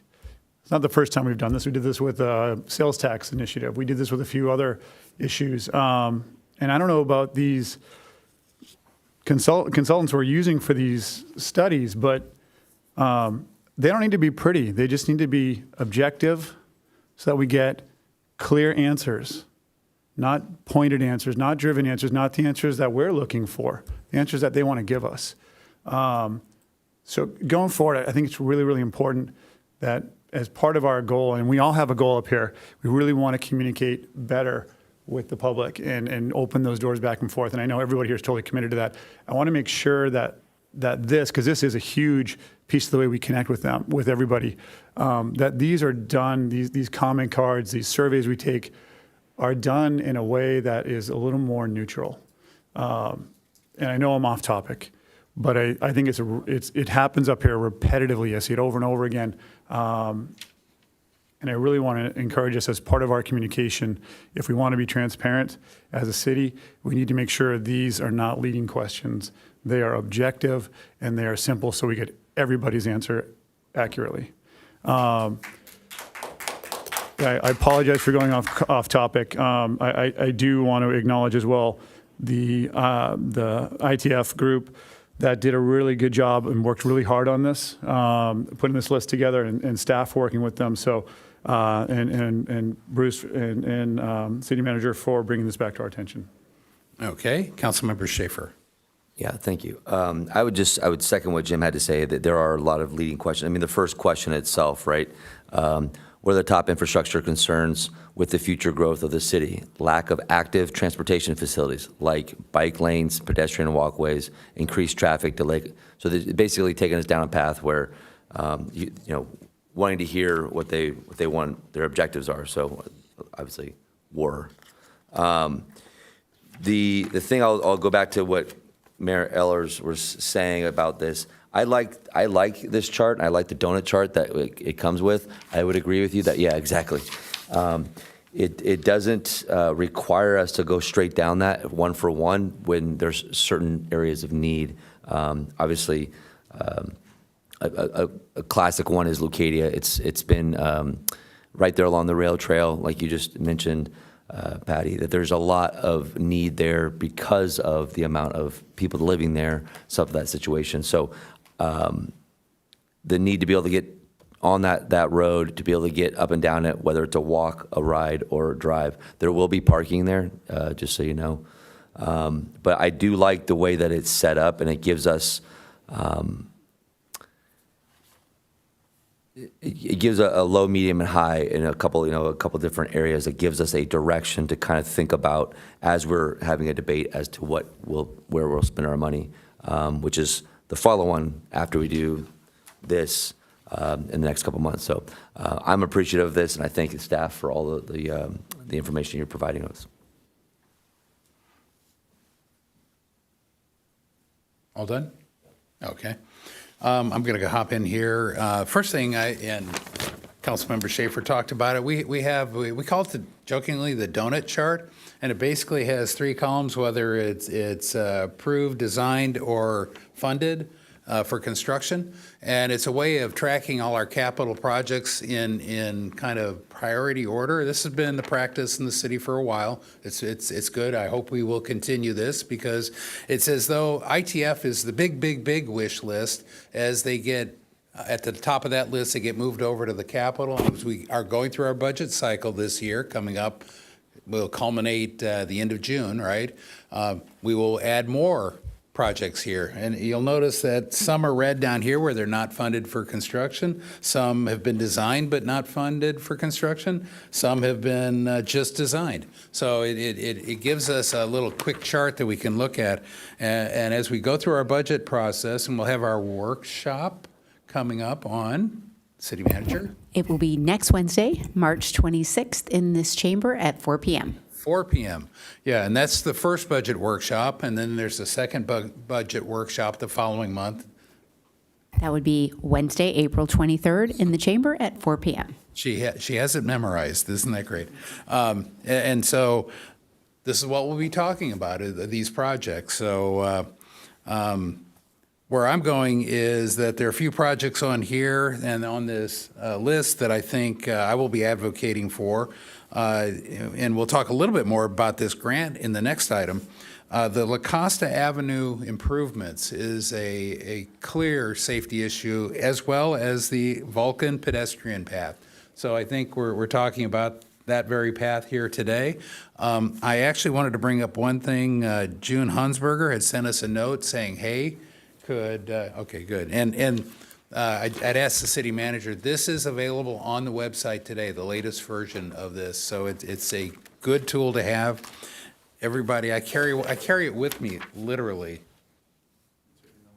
Oh, yeah. And June actually asked whether we could have staff, even preceding getting any funding for the ped path, could we have them go clean up some of the hazards and debris there and possibly get to some grading. So I don't know if we can do that tonight, but I'd like to refer that to staff and see if we could have, and again, put in another shameless plug for the Encinitas app, take a picture of the debris, and hopefully it disappears within a day or two. Well, I shouldn't say that quickly. It'll disappear in the near future. So back to this. So we talked about, in this item, we talked about the mobility and calming in the vicinity, and then about the same time we adopted our map, the ATP and the map. And one of the things, we had a bunch of projects identified in the map. Oh, yeah. Modal alternatives. Thank you, modal alternatives. I was thinking mobility element now, so. And when we adopted it back on February 8th of 2023, one of the friendly amendments I made is, because I thought it was incomplete and not thoroughly vetted and coordinated with our Trails Master Plan or some of our other plans. And I asked that we bring it back, and the old council actually adopted that and bring it back within a year, and that never happened. So one of the things I'd like to see is that MAP come back, and that we bring it back probably in conjunction with the ATP and the Trails Master Plan. And my goal is, you always hear me talking about the general plan, the elements. Elements by law have to be consistent. Now we're talking at the plan layer below that. I want to make sure our plans are consistent. And what I feel like happens is that we adopt a new plan, be it a homeless action plan, climate action plan, ATP, MAP, and then we kind of forget about the TMP, the Trails Master Plan.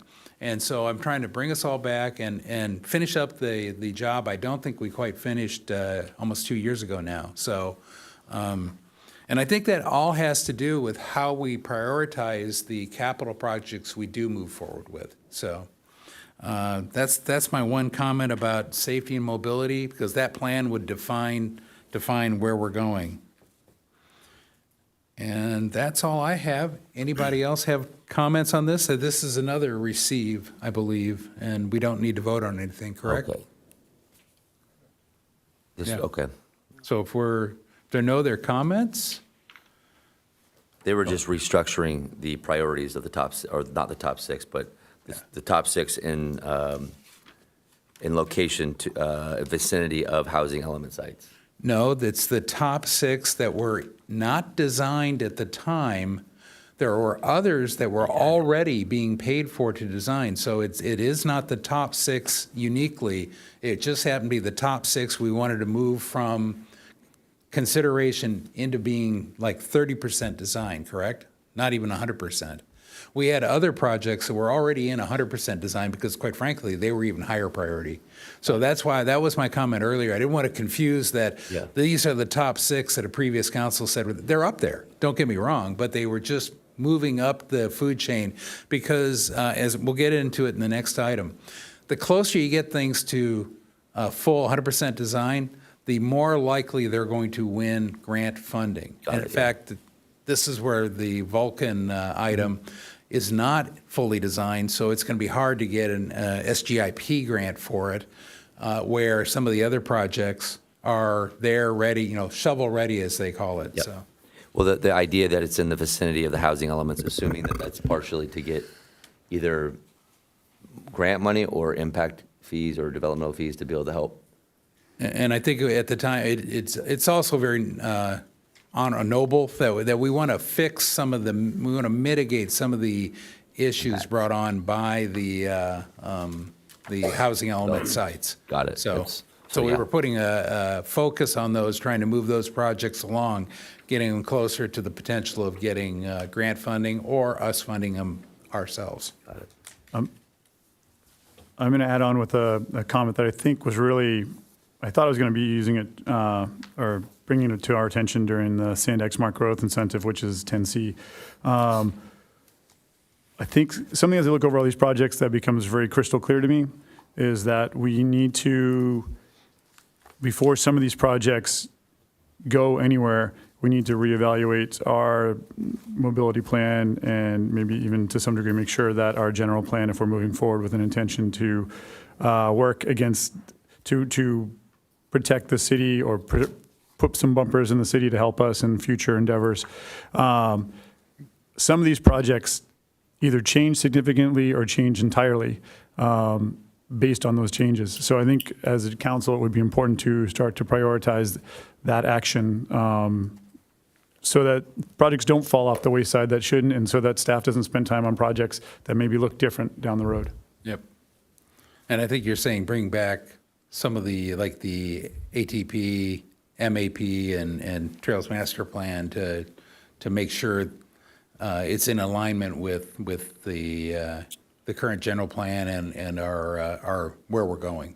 I would say that I take another step, and I would say that so we can make sure everybody in the room has the same end goal in mind, and we're all on the same page. Well, and I, one of the things I really appreciate in the comment you just made is that I think kind of the idea is to get to fewer projects that we can focus on rather than starting so many projects we don't complete as many. So, and that's a budget question we'll have at the budget workshop. Well, and the idea, but that, and I talked about this along the way, but you know, a picture says 1,000 words, but it also gives us something to focus on. I do this task with my teams that I coach. I'll have them shut their eyes and visualize a pig, and then I'll get up and I'll tap 1 or 2 players or 3 players and have them go up individually. They can't see, and they all have to draw the pig. And inherently, one draws a face, one draws a different perspective. And the fact is we all know what a pig looks like, but the fact is they're all drawing a different pig. And so the understanding with these master plans, I'd like to have the picture that comes with it. So as things come up, as developments do come in, there's ways that for those impact fees and some of those things for us to kind of direct where we are going to get 448 units. Maybe there's some stuff there, some improvements there that we could kind of incorporate into that growth, and they're a part of this plan when they come in, and not so much completely at odds with the 100% of the city. They're in flow with the city, even though there's maybe a couple more places that we don't want. So that's I'll leave it there. Okay, and if there's no further discussion, let's see, it's almost 8 o'clock. We want to take a 10-minute break, and then we'll come back at 8:05. So with that, we'll take a break.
Sorry, we'll come back into session if you can take your seats. We're missing Tarquin. I think we can, there he is, right on time. So with that, we'll move on to item, what did I do with my, item 10C, which is consider potential city smart growth projects to submit for the Sandag Smart Growth Initiative, SGIP, Cycle 6. And the contact persons, we get multiple, Principal Engineer Wadelski and Sustainability Manager Najera. With that, we'll start with a staff report. Good evening, Mayor Ehlers, City Council, City Manager. I'm Matt Wadelski, Principal Engineer for the Capital Improvements Section with the Engineering Department.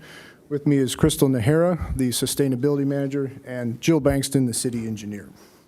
Here to talk about the Sandag Cycle 6 grants. Again, as from the staff report, the background here, the projects were called for released on January 6th of this year, and the applications are due on April 7th, so it is coming a little bit close. Basically, it's for planning, transportation infrastructure, and projects related to smart growth, as we said. The three categories, planning, capital grants, and the climate action, and the totals as we see in there that were in the staff report, the ranges of what you can request for with this program. With the city tonight, we're looking at the capital grants and the climate action planning grants. So for the capital project grants, the categories they have, as were stated in attachment 2, which called for the projects, updating housing supportive infrastructure, the bike pedestrian infrastructure, obviously good for us, traffic calming, roundabout specifically, streetscape enhancement for pedestrians, and then specifically with this grant, they were really positive about projects or cities that had an approved climate action plan, which luckily City of Encinitas does have. From attachment 1, we got it here. Basically, this is the scoring criteria, again, on the capital improvement projects. There's 6 categories, and the points are rated out over there. The relationship to the transit, obviously, could be bus, could be the railroad as well. Furthers regional sustainability communities, have to look at those. When we looked at all our projects, we were trying to see which ones would fit these criteria. The smart growth policy implementation, walkability in neighborhoods, as has been discussed, variety of transportation. Project feasibility is obviously a very big criteria for this grant. The Sandag board policy about housing equity and further housing is also one of the things in the grant here. And then the matching funds is at the very end. What it was is if you have 20% or more, you get 5 points. If you're 16 to 20%, you get 4. 11 to 15 is 3, and as it goes down. So if you have a city match, you get more points, is how this grant scoring goes. So from that, the city staff, engineering department, and development service, we looked at our donut list, as has been said today, and looked at our projects. The 2 projects we thought that met these criteria the best were Santa Fe Drive and the Leucadia Hygeia Roundabout. And again, the Santa Fe Drive Eastern Phase project, again, goes from Evergreen Drive east to the El Camino Real intersection. Again, it's bicycle and pedestrian improvements and some sidewalk improvements along the corridor here. And again, the Leucadia Hygeia Roundabout along Leucadia Boulevard, right now it's currently a 4-way stop, and we have proposed a roundabout intersection to be installed. And again, remember, to the west there is a roundabout at Hermes and Leucadia Boulevard, and then to the east up the hill at Hymettus there is also a roundabout. This roundabout was planned for years, and we've been trying to implement and get this last roundabout along this corridor. So again, from the staff report, the reason why Santa Fe and Leucadia worked well is we saw they met the project categories. For Santa Fe, the bike and pedestrian specifically both.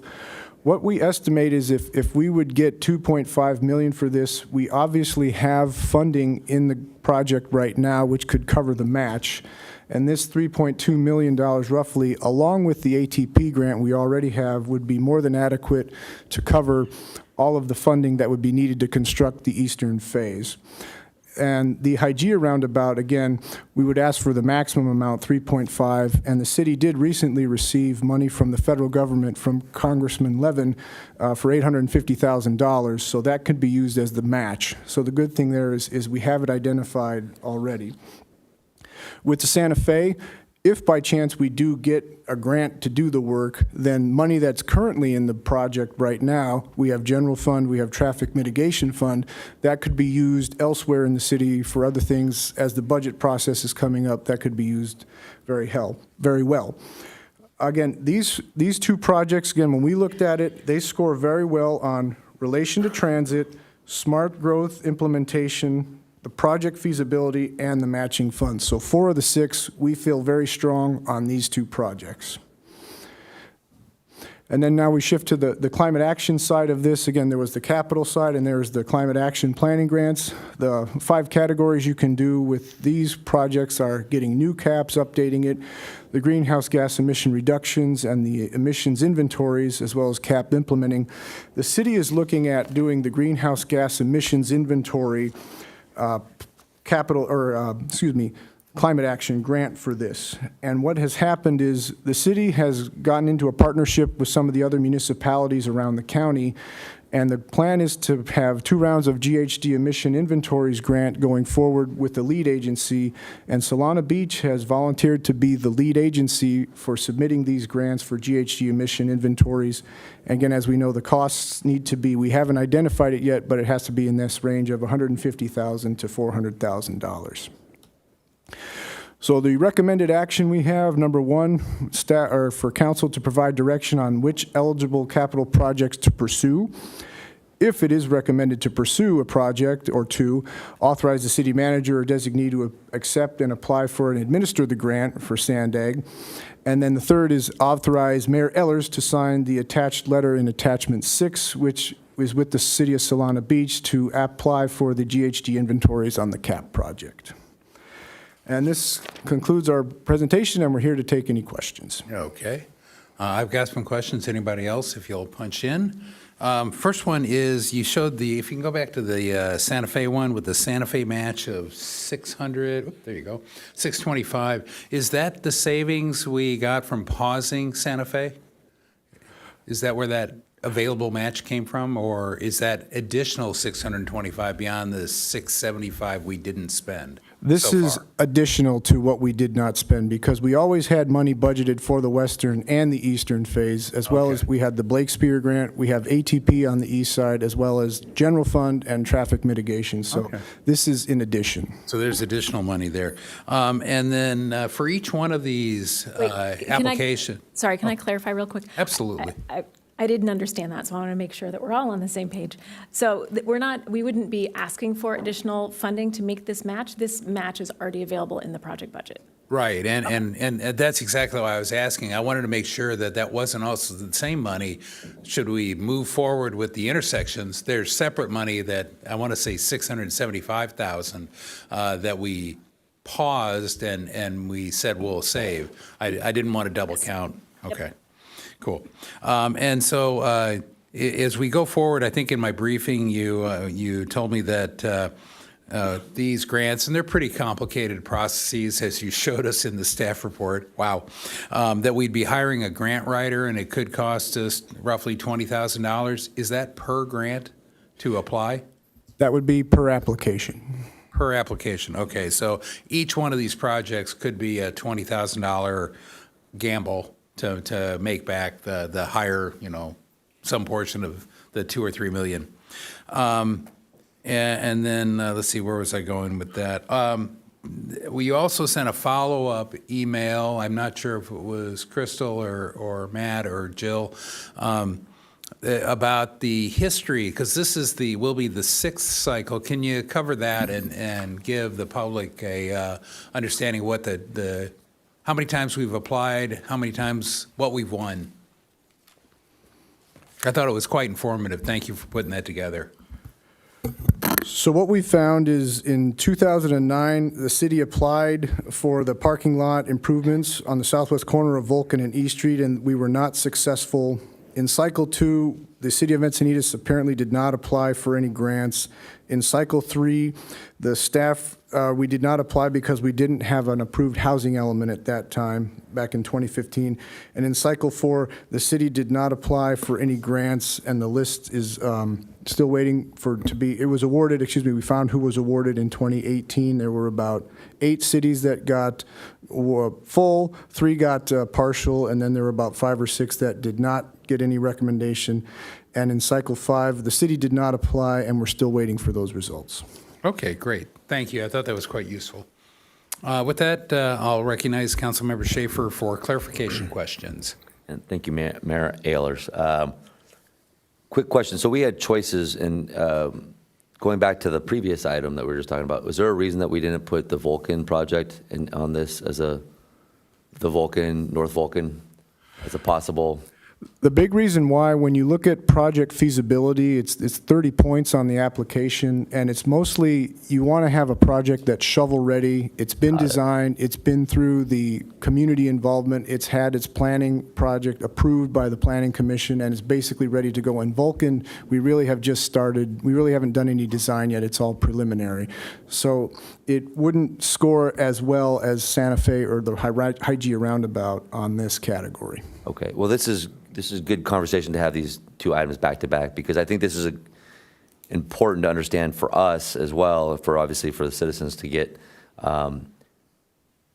for future opportunities, right? For us to be ready for future opportunities, we need to get to the place where some of these actually might need to get further down the funding to get those plans ready, so that we're thinking a little bit bigger picture in a 3, 5, 10-year model where we're going to start funding things that as we need be, but as we have to make choices, it'd be great to have certain ones that we're, so that's, again, I know it's a clarifying question, but that helps for me to clarify why we would want to spend some money on a couple of those projects we just mentioned back there. So anyway, thank you. I appreciate it. Great work.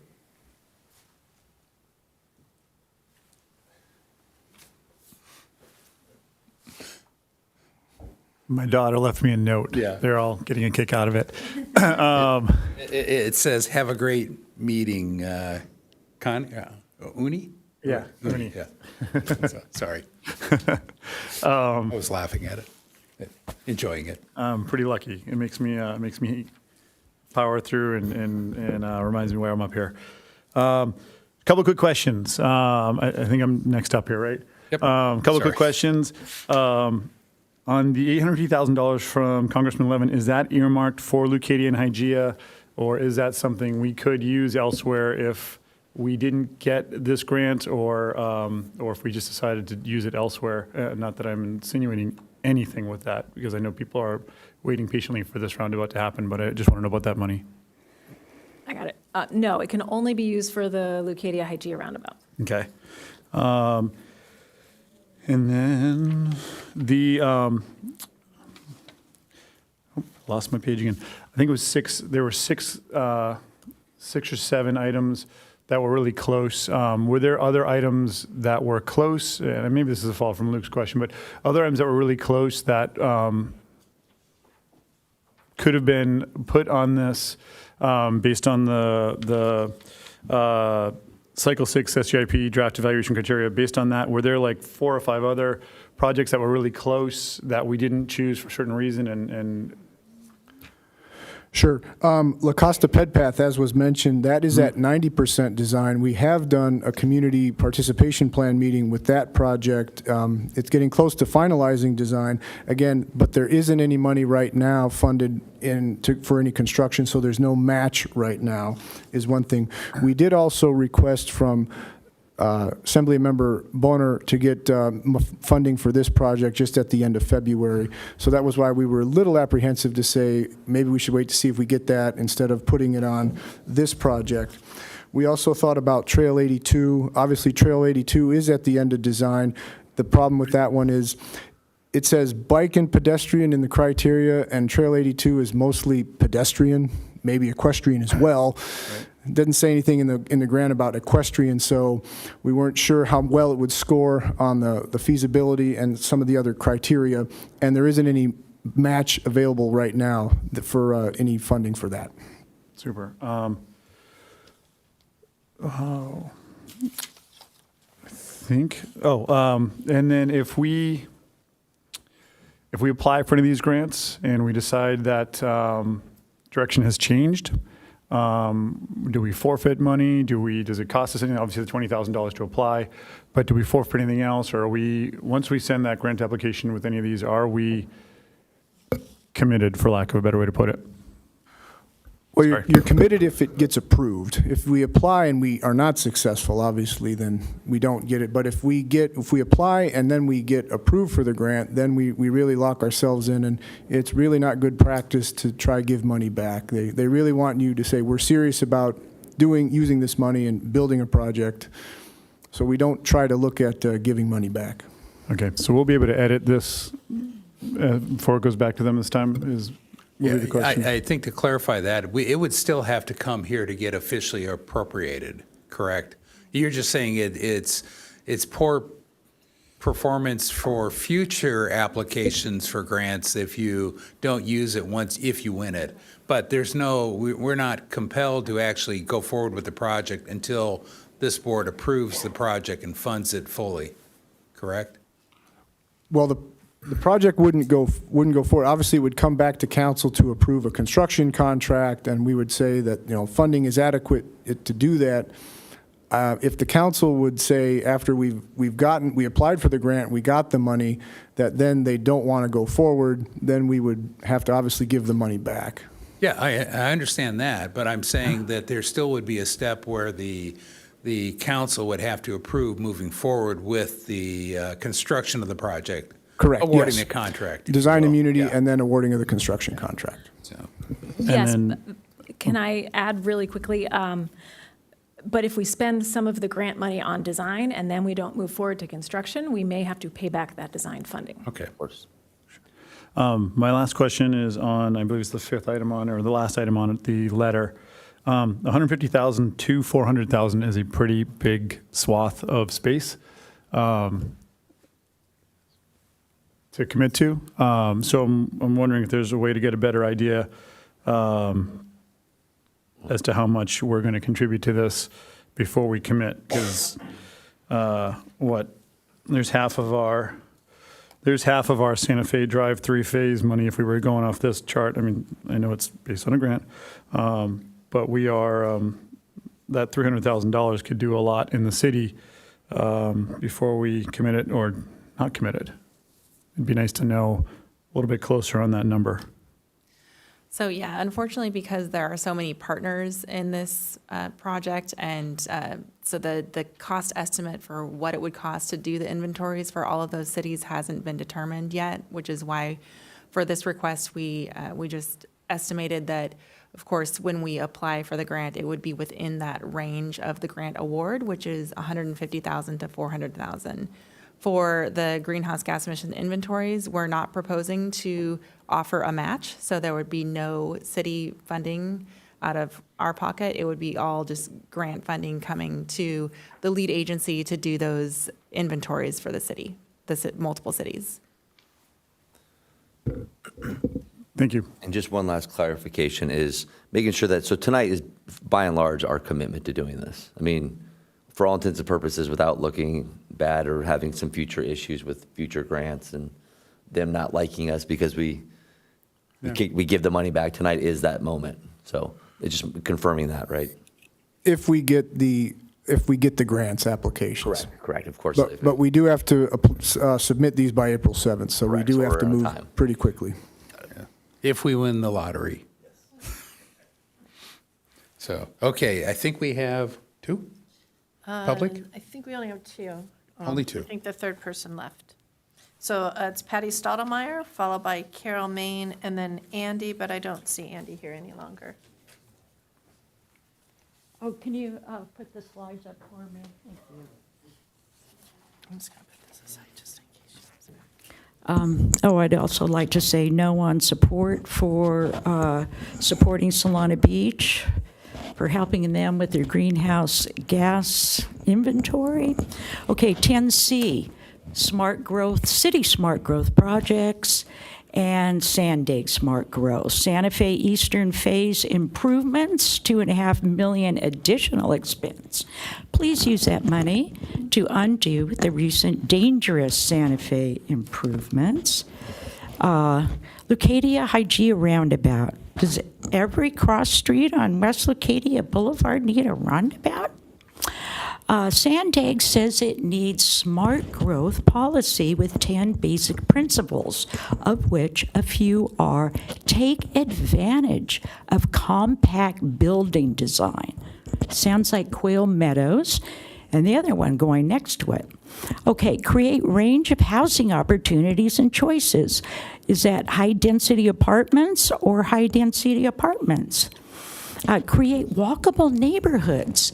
No cars, no parking. Provide variety of transportation options. There they are. Staff recommendations to meet Sandag smart growth requirements. 1, increase density.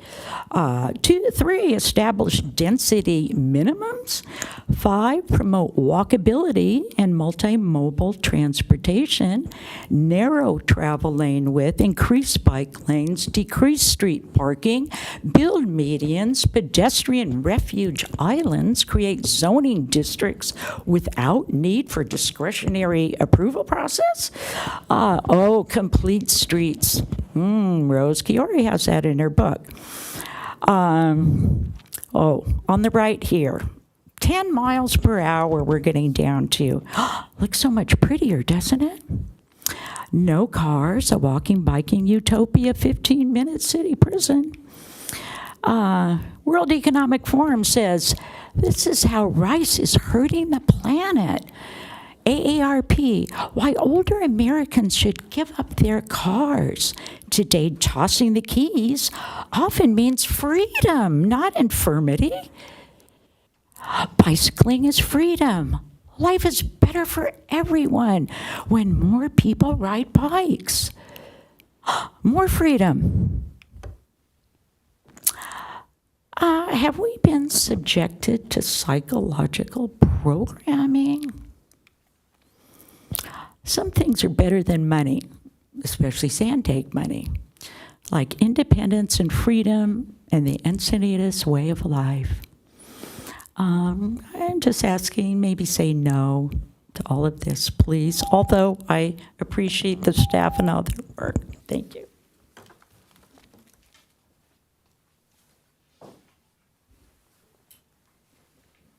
Hi, I'm Carol Main, and I didn't think I was going to speak tonight, but I have to say something. I really hope that the roundabout at Hygeia and Leucadia doesn't get your approval for grant money.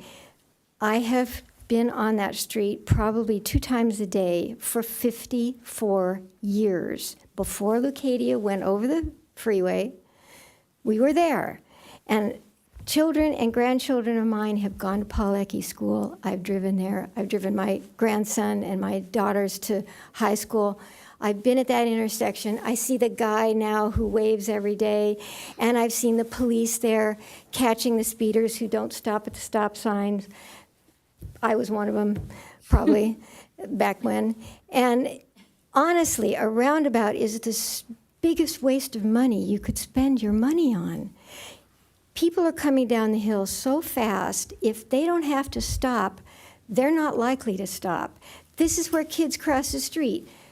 Mayor Krantz got his $100,000 strip of Hygeia paved within a month of the last month of his office.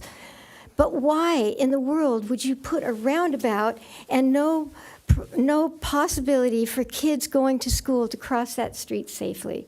A roundabout is not safe for pedestrians. It's just not. The cars don't stop. The idea of it is you keep going. When do the kids cross? They're on bikes, they're on e-bikes, they're walking, the parents are with them. I've seen it. If you want an expert, give me the money. I'll write it down. I'll sit there every day with a clipboard.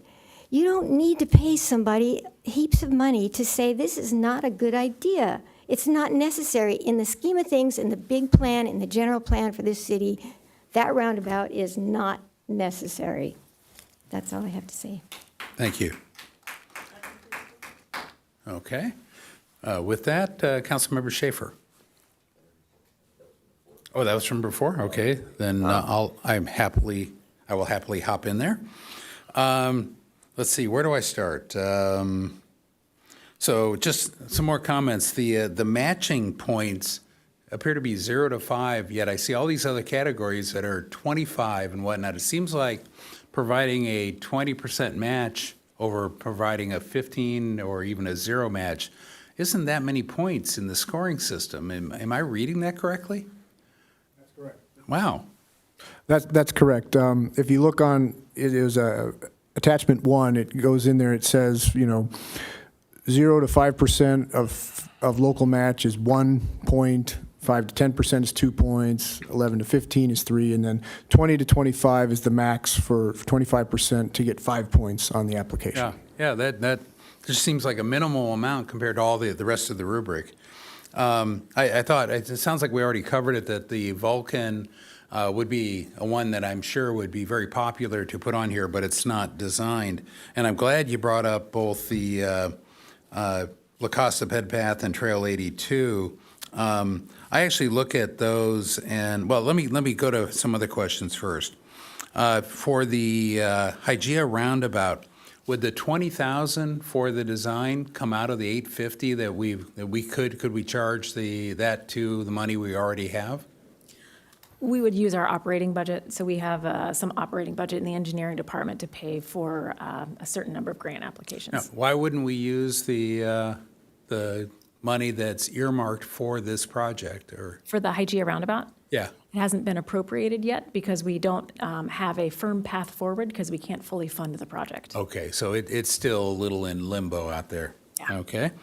One of the things, and boy, I having looked at that project before, the geometry is a pretty significant re-engineering of the intersection because of the hill dropping down. It has to be dug in. There are a lot of retaining walls, and my recollection back several years ago was $5 million for that total project. So 850 ain't going to do it. In fact, a little history, we pulled out 2.8 million or some 2 million, roughly 2.8 million, that Mayor Kranz actually volunteered to take it out of that and put it over to get the 60-inch pipe partially funded in segment C of streetscape. So that's one reason we were able to go from 0 to almost $7 million of funding we didn't have, but we got from various projects like this to be able to put a complete 60-inch pipe under the entirety of segment C.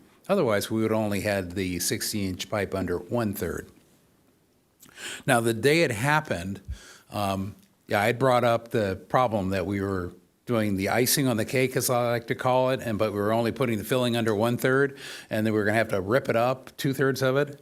I complimented Tony for doing what was right, what was more urgent, and I did commit to him at the time that I would help restore that funding when it was feasible and practical to do so. So, I have some skin in the game here to say, yeah, I do agree with the comment. I'm not convinced that it is necessary, and it's a very expensive thing, but I do have that, there are things on both sides. So ultimately, I'm going to look to my colleagues to help me trade off on what's the highest priority. I look at, the crossing guard there. There's a crossing guard there every day, and but he's there for a reason, because so many kids cross there to go to Paul-Eckie Central. For right or for wrong, that's where they do cross, and it is a question: is a roundabout more safer or less safe? I've been a crossing guard. I think it's very safe. A standard crossing guard at a standard stop sign is very safe when you have somebody there with a nice metal sign standing in front of the car. So, but now I start looking at the other projects, and I'm going to take La Costa Avenue Ped Path as one. I wish we could get Vulcan, I call it Vulcan North, in there because that one connects all the way down to our transit center, which is a huge scoring, way bigger than the match, way bigger. And so, but I understand it's not ready. I think that's a challenge for us during budget cycle is to get that funded for design. But I look at Trail 82. Trail 82 is right next to the Goodson project. If you haven't walked that section of Rancho Santa Fe, two things I would note. Kids ride their bicycles on the trail. It's not a sidewalk, it is a trail. It is bicycle. I see bicyclists on that trail up by OPE going down the street every day. The kids do not ride in the street, typically. The only people that ride in the street are the older bicyclists. So I think you can make a very good argument that that trail is bicycle, equestrian, and pedestrian. And it is just absolutely, there's a little section there right where the gully goes under. You've got about 2 feet maybe, if less, and it drops down about 10, 15 feet, and no railing, no nothing. Ideal place to get money, and it's right across the street from a 250 unit new project that will be dropping in there, probably 500 to 700 new residents. So if it's a matter of finding a match, if a match would help, I think that's up to us to go do it. I don't know how, I haven't looked at how expensive Trail 82 is. Last estimate I saw was 4.9 million, I guess. I'm looking at the donut chart. So I would propose that's a higher priority. I would also, and quite frankly, I think as much as I back Trail 82, being from District 4, I think the La Costa Avenue Ped Path is right up there too. It has the same, I have pictures where Tony, Mayor Kranz and I walked one section down on the north side and back on the south side. And while I took my camera and we kept running into pedestrians walking in the bike path and on the pavement. Groups of them, 2 and 3 abreast. That screams for a pedestrian path. And I think the improvement would include making sure the bike path was part of that. So I don't know whether that drops you on the scoring. So my proposal in order priority, I'm very sensitive to spending $20,000 per, is that Trail 82, La Costa Avenue Ped Path, and the Hygeia Roundabout, if we were going to go for them, I would do it in that order. That's my recommendation, but it's not hard and fast. But I'd also be very cognizant, looking at the record of how few we have applied for, and I don't, have we won any of them? Was there one in there? No, or none. And it may be one of the cases where, like previous councils have done, we walk away and say, yeah, we're probably not going to win this. So that's my input for now. I'll yield to Councilmember Schaefer. Thank you, Mayor Ehlers. I would agree with what you just said, pretty much 100%. Again, this is a lot of learning right now with basically the 3 items up so far to this evening, really the last 2. Understanding that if we would have been putting money, or we would have built further down the path, the donut chart, a couple of those items, we would have been, I think this is kind of a conversation between us and staff as far as, getting some of these things aligned with what our goals are.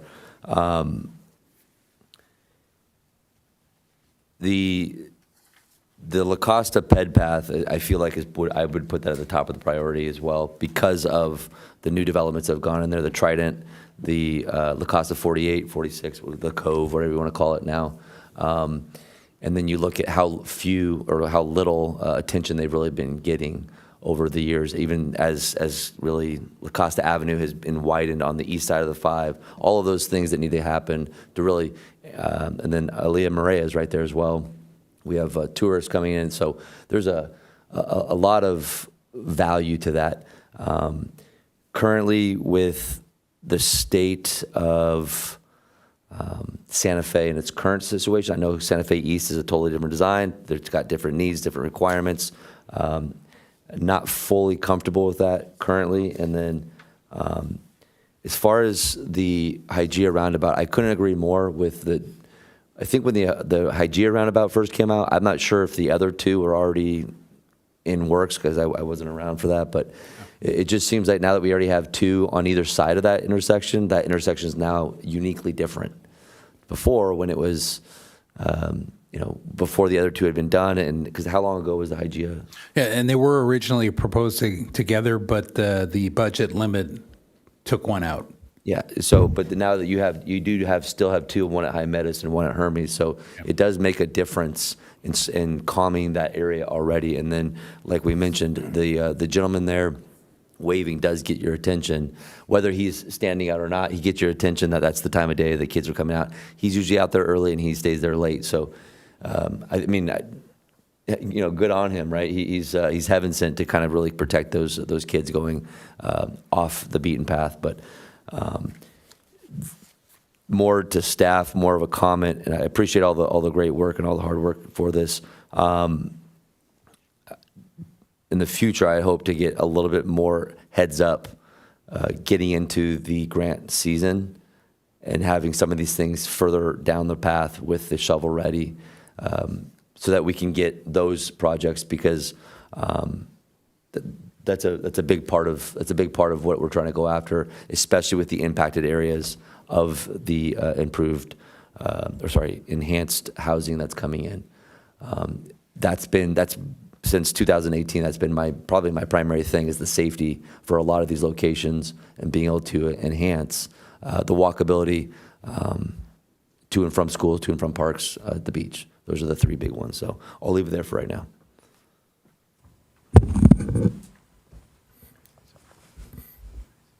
Let's see, Councilmember San Antonio. Thank you. I'm along the same lines as well. I do agree with a lot of what Mayor Ayler said. Trail 82, definitely. I think that's a very important one. I think that is high on the priority list. My nephew and my niece, they live just down on Lone Jack, and they're out there riding on those e-bikes.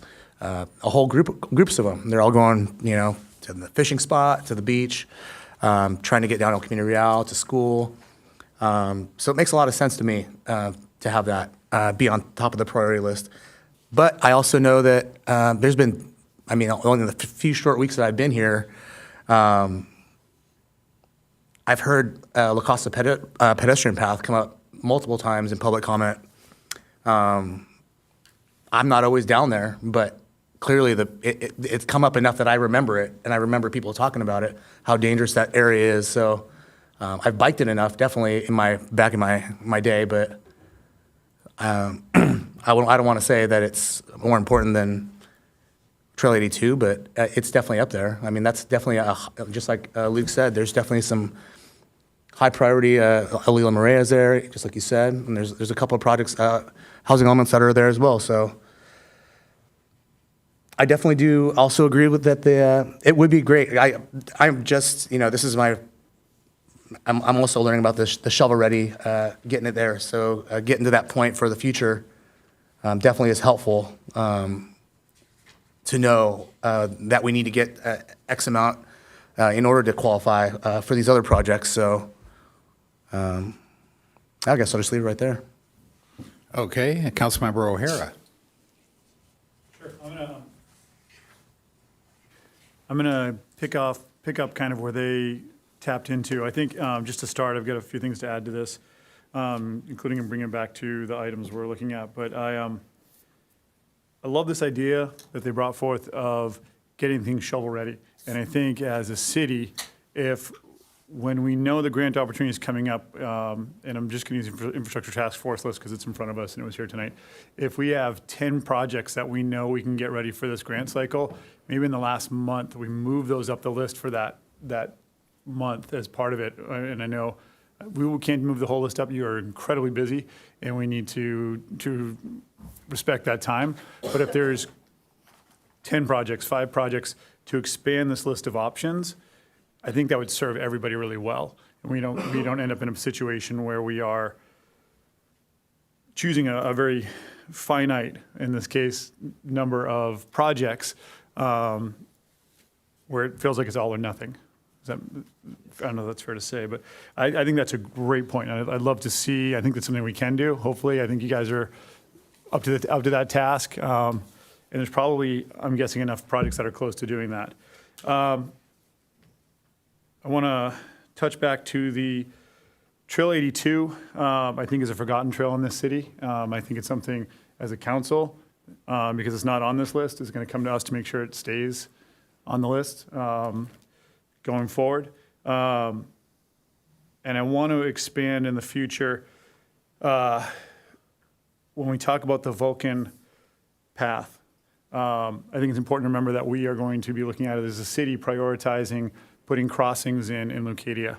And as part of that, we don't want to, just like in any project, we don't want to undo what we've already done if it's permanent. So I definitely would want staff at that point when we get there to look at the possibility of putting a temporary solution, because it's going to take probably 2 years based on the study time and the funding to get those in. We are committed to doing that, but it is going to take some time. If the availability of having a temporary solution, following a long-term solution for when we put those in, so that we don't have to go back and do something that we put in permanently, I think is worth exploring. I'm sure there's a cost-effective means to do that. I think those are all great projects we talked about. Engineering now has them in front of us from this conversation, and we can look at those types of projects for next year. Looking at this year's projects, and this gets back to my previous comment on 10C, or 10B rather.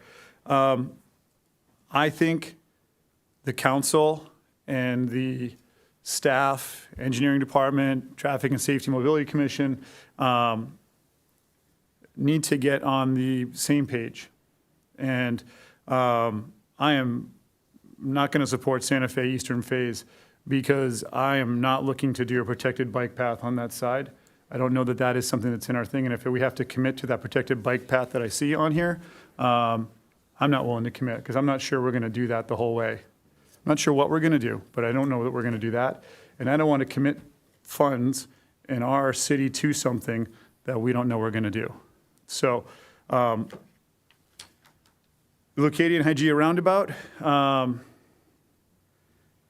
I think you could ask 10 people and get five yeas and 5 no's on that one. I really do, based on discussions with people who use that intersection frequently along Hygeia. Just with staff real clarification, that would be $3.5 million coming in through the grant, $850,000 of Levin's money, only $20,000 of ours. That's correct, to apply. But just to make sure council is aware, the cost estimate we have for construction, inspection, and all of the completing of the construction is $6.2 million. So the 3.5 would not cover everything on the Hygeia roundabout. Okay, so I'm looking at the design. If you can put the slide back up with the design, please. Wow. So this is a really pretty intersection. Those look like beautiful sidewalks. Do we need beautiful sidewalks? Can we save $1 million by just putting sidewalks in? I see a lot of landscaping. I see So a lot we of twists have and looked turns. at some smaller options and getting rid of some of the nice to haves and just Yeah. putting in like the roundabout, the sidewalks, the crosswalks. We can provide you with that cost estimate later. I don't know it off the top of my head. Do you? 5 total instead of 6.2.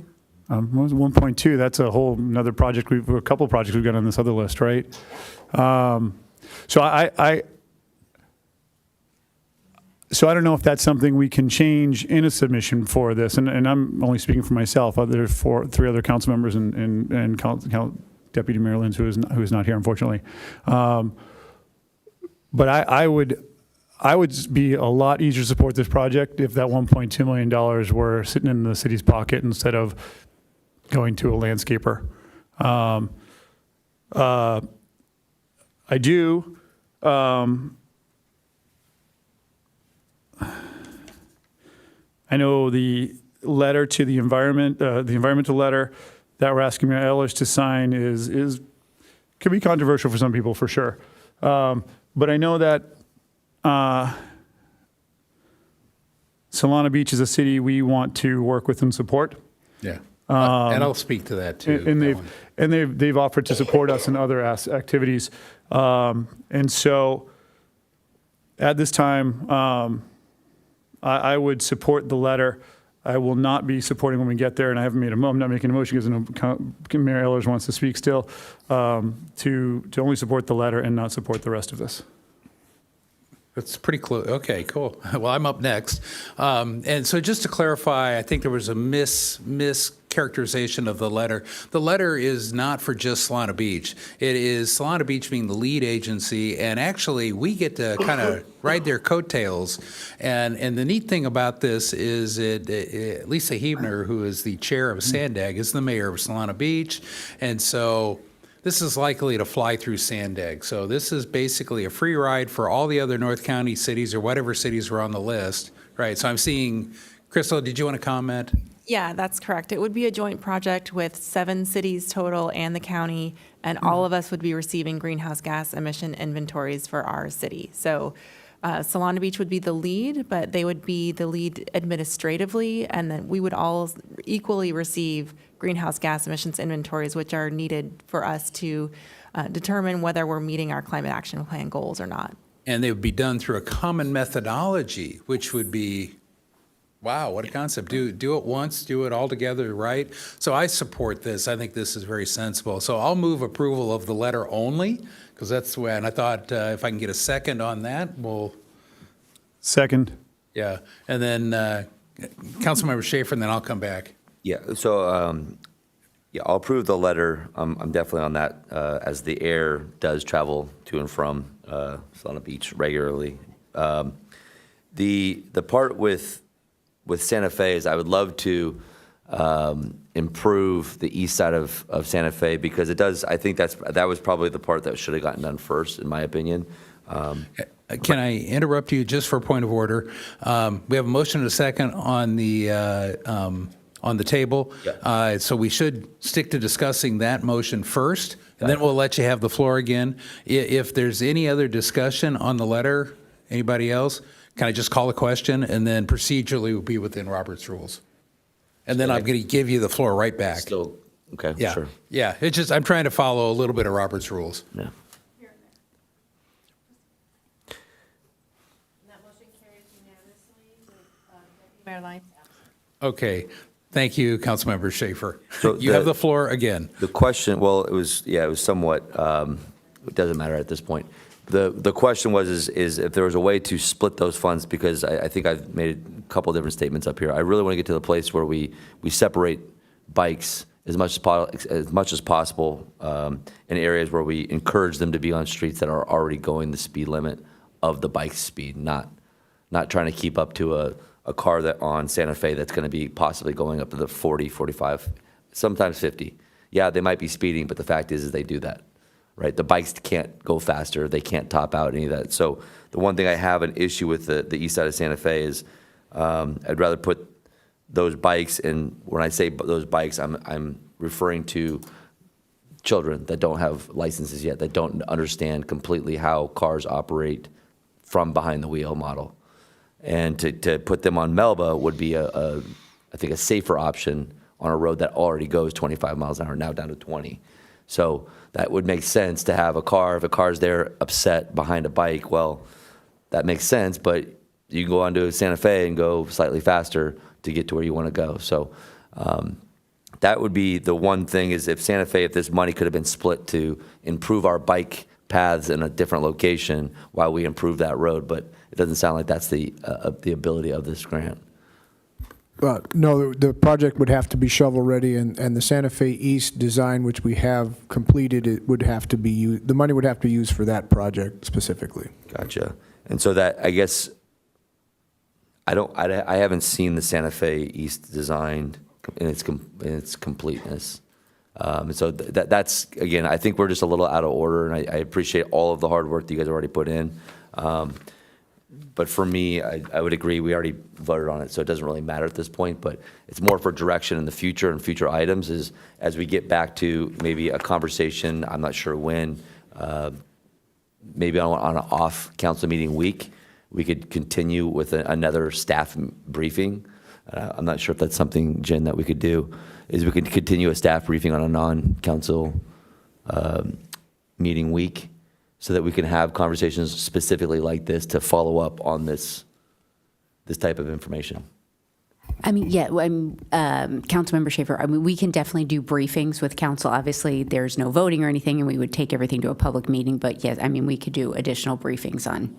Well, it's just, it's a better, I mean, to some level, again, we're all learning up here, trying to make sure that we're in the confines of that, but it would help us to be able to have these conversations just, you know, obviously in our briefing space to go through a little bit deeper into this so we're a little bit more aware of it so that we can kind of give our 2 cents, and then obviously it'd be up to you to, because of the Brown Act and whatnot, or by the time we come out here, we're a little bit better for the wear.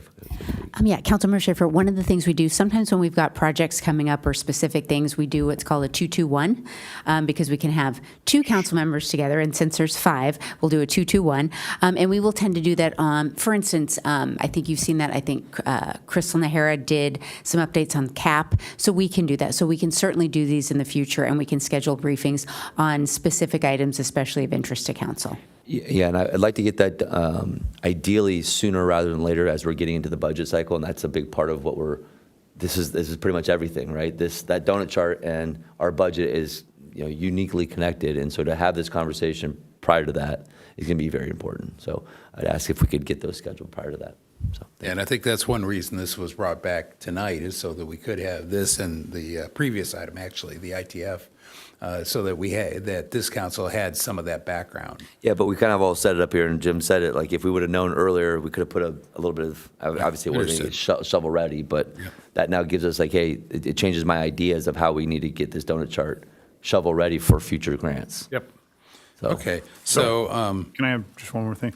I think for some of these, we can probably look into addressing. There are upcoming commission meetings which carry over some of these ideas, and it might be possible for us to piggyback those and do joint meetings with them in some way. I'm not sure if that's a possibility, but it seems like it would get that discussion aspect and kind of delving into the details of the project that we sometimes don't have the opportunity to sitting up here at the dais. yeah, well, and being new too, because a lot of these I've been through, you know, and as have Joy and others, but I understand it's all, we're trying to learn as much and as fast as we can, right? So that's why I appreciated the previous item being here. So I wanted to hop in on, I'll start with Hygeia. Does the Hygeia project include the sidewalk on the southern side to the east where there is no sidewalk? I thought we added that to the project. The 6 point whatever million, does that, or is that just what you showed in the drawing up there?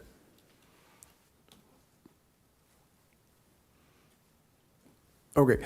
The $6.2 million construction cost includes the roundabout, and it does have the sidewalk going all the way from Fulvia to Hymettus on the south side. Okay. Now, recently, we did just get a possible developer condition to do sidewalk along that frontage as well. So we're so we'd working with the save money private in group that to case. see if that could to be a cost savings. So just so everybody understands, what's on the screen right now, east is to the left. Is that true? Correct. Okay. This is Fulvia, and so going uphill toward Hymettus, Yeah, our because- project of 6.2 has a sidewalk on the south side. Okay, because today people are walking on the pavement to go up on that side. Okay, and then I had one other. Oh, and on the Santa Fe, I'm not comfortable with moving forward if we're putting Santa Fe on hold and we don't even know where we're going to go, and for several reasons. One, the low probability of winning. I mean, we're going to spend $20,000, low probability of winning, and until we know what we're doing on the rest of Santa Fe, and get through this 2 months, I'm willing to forego the, and I think I hear a consensus up here for that. What's the total price on Santa Fe East? Because that's the other thing is it's just showing what we would get in grant money, but it didn't. It's showing 3.5 here, but it's a 6.5 project or 6.3 project. So, You know what I'm saying? What's the total price of Santa Fe? Santa Fe East by itself is about 3.5 with construction and the inspection we need just to do the eastern phase. And I'm not saying that Depending I would on never bids. go forward with it. I'm just saying for today, to make a commitment, to spend $20,000 for this, and I don't have the exact information I need to know about the rest of the section that we've had a lot of controversy over.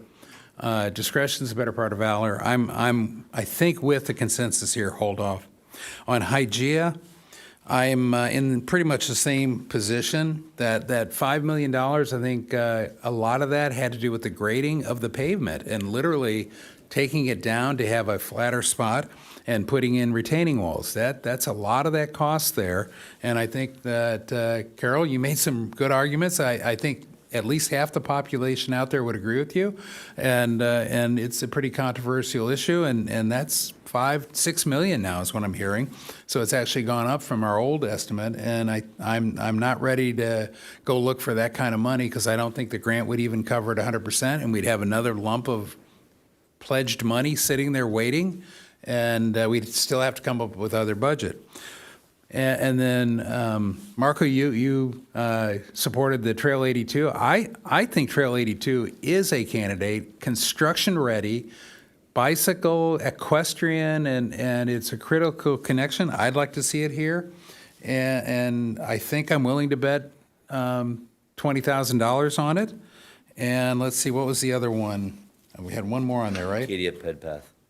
La Costa Ped Path. I think that's 90%. Does that qualify as having enough to score highly? When we fill out the application with the project feasibility section, we can explain where we are. And then also the grant does say, do you need money in 6 months? Do you need it in 12 months, in 18 months? If you looked at the funding section of the application, so we could obviously request to have the money 12 months from now when we would be hopefully done with design by then. Okay. And I'm basing this on a couple things, and this is resident feedback over time. And the resident feedback on La Costa, I'm going to call it La Posta because it's my neighborhood. La Costa, Rancho Santa Fe Road, and Vulcan, but Vulcan we agree is not qualifying today, so we're foregoing it. But the other two is constant, consistent, and loud during the election, prior to the election. I really do think it's a critically needed. So I would make a motion that we go forward with those two projects, Trail 82 and La Posta, and spend and none of the others, and see if I can get a second. I have some questions first. Okay. On the on Trail 82, I know that these projects require a classification or description as a ped and walking path. And while I think we all agree it is our cycling path, we all agree it is used by cyclists. How it is classified or described affect its eligibility for this grant?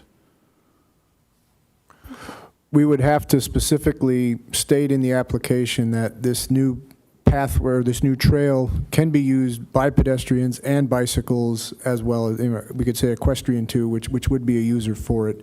So as long as we explain it in the application, we believe it should be acceptable and adequate. And what is it currently described as in planning? I can answer that, if it's okay. Sure. Yeah, trail. It's described as a trail in the Trails Master Plan for bicycle, horses, and pedestrians. Literally. Yeah. So I guess how does our description of it affect what Sandag looks at? Sandag looks at an R30 site as an R30 site.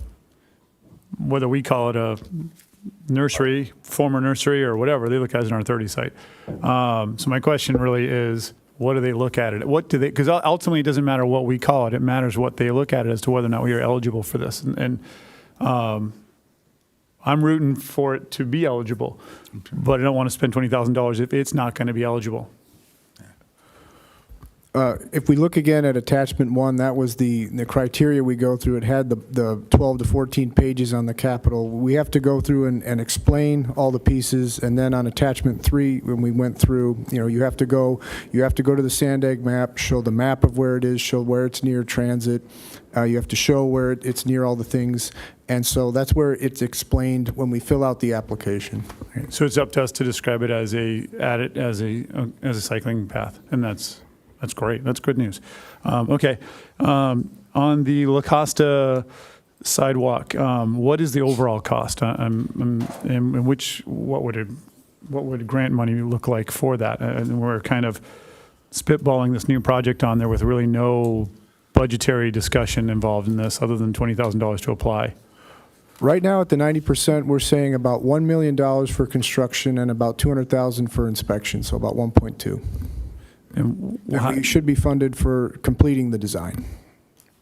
Okay, and so when we apply for a grant with Sandag for that, how much would we be? What do you think? I know we don't have this information, but what do we think an estimated matching fund would be, or what we'd have to put in? Well, if we did $100,000, that'd be 10%. That would give us, if we made a little more, we could get 3 points out of 5. If you get to over 20%, you can get 5 points is the maximum. So however much we wanted to put for a local match would give us more points, maximum being 5. Okay, and the 5 would get us how much money out of the 1.2 million? How much would we put in? How much would we have to? What are the brass tacks? How much? We could ask for all of it, basically, right? We could request $1.2 million because the range is $500,000 to $3.5 million. So we could request $1.2 million. We could say city would match $100,000 if we wanted to. Okay. And just for clarity, it is a DG ped path. Yeah. So I will amend yours if you're willing to just do the La Costa path at this time. What's the price tag? We know the price tag of La Costa at 1.2. What's the full price tag of Trail 82? 4.9. Right now, $5 million for cost, and so probably put another $500,000, few $100,000 on inspection, so probably $5.5 million. The one thing about that area is because of La Costa Canyon, because of the junior high there, the amount of kids that I coach out there every day, and the amount of kids that are out there on bikes, it's the primary group. It's a junior high and a high school that has probably 40 to 50% of their users are on those things. Mm-hmm. So, Degano, yeah, Degano, that's right there. So I'll support both the Trail 82 and. Okay, so you'll second? I'll second that. Okay, yeah. And let me respond to a couple of those. First of all, the last 2 years for the State of the City address, the big accomplishment in D4, and I put my D4 hat back on momentarily. The big accomplishment was the relining of the Olevenheim sewer trunk line. That was, and we did have 2 or 3 years ago Trail 95, which was that short segment along El Camino del Norte. This is a much longer segment. This is more fundamental to getting kids off of the street and making connectivity down to the commercial center, to the sidewalks and bike paths on El Camino on Encinitas Boulevard. Just this is a connection that we've been, the Olevenheim neighborhood and town council have been wanting for decades. So and it is $5 million because there's a lot of work to do there. I already talked about the Costa path, so I appreciate the second. With that, I don't know. Do I have any other discussion? Any other comments or? So we're looking to spend $40,000 and commit, potentially partially commit. I'm putting an asterisk next to that commitment, but if we were to get the money, it would be further down the path. Something. Do we have to commit something? Because we're trying to get this. Are we going to let them know that we can commit that $100K to the cost, or is that something? I don't think we're appropriating it tonight, right? but we understand, We will match. So we have to let them know what we're going to match. Good point. I think it would be helpful to staff if we had a amendment to the motion and second that gives you how much of a match we're looking to go with. And so on the Trail 82, let's say 100,000? Oh, no, I'm sorry, I did that wrong. La Costa, 100,000. And on the Trail 82, that's a good question because that's a $5.5 million up from 4.9 on the donut chart. I look at it from 0 to 5 points. It's not that many points for matching, so I would keep it a smaller match. $250,000, something like that. Yeah, I can see that. Is there any ability to use Mike Levin's? No, because that's the Hygeia. That we can use for Hygeia later, but that one's earmarked strictly for Hygeia. Got it. Yeah.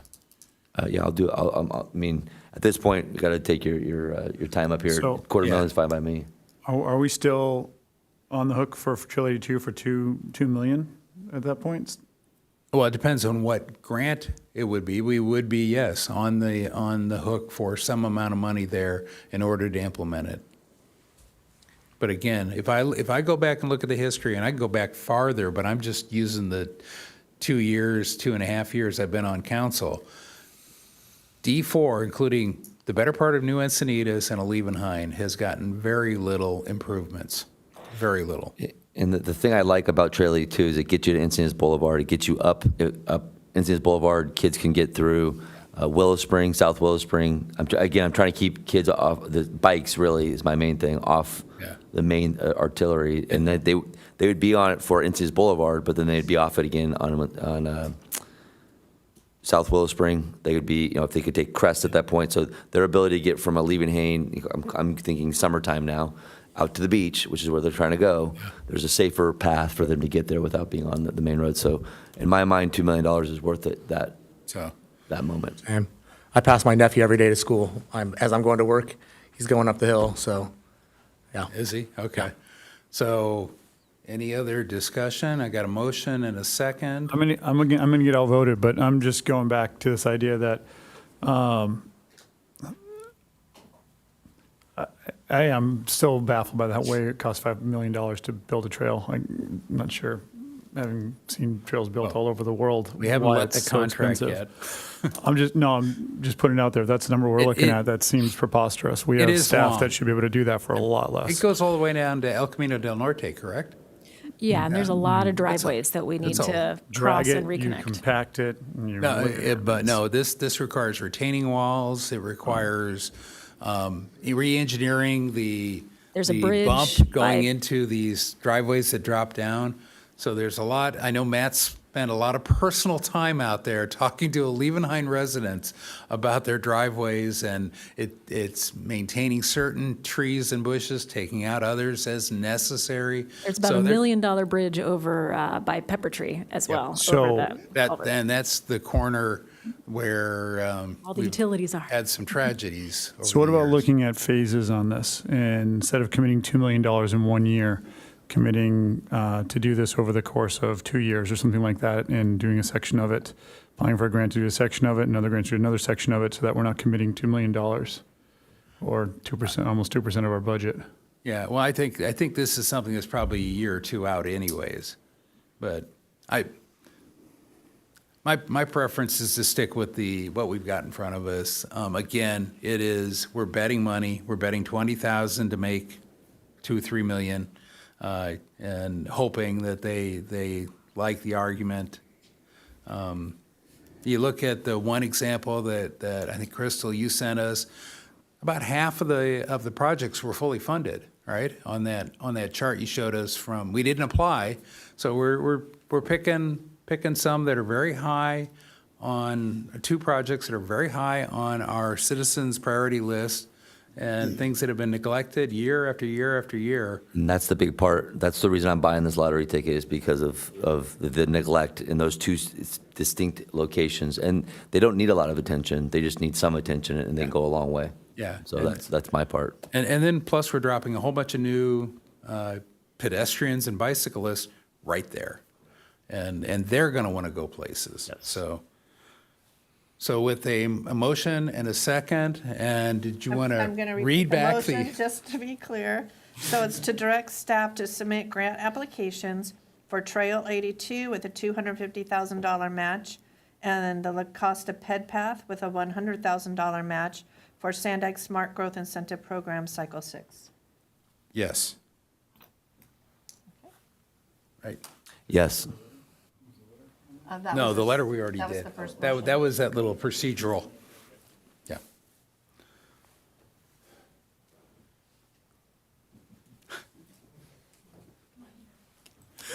And the motion carries unanimously No, with Deputy Mayor Lyons absent.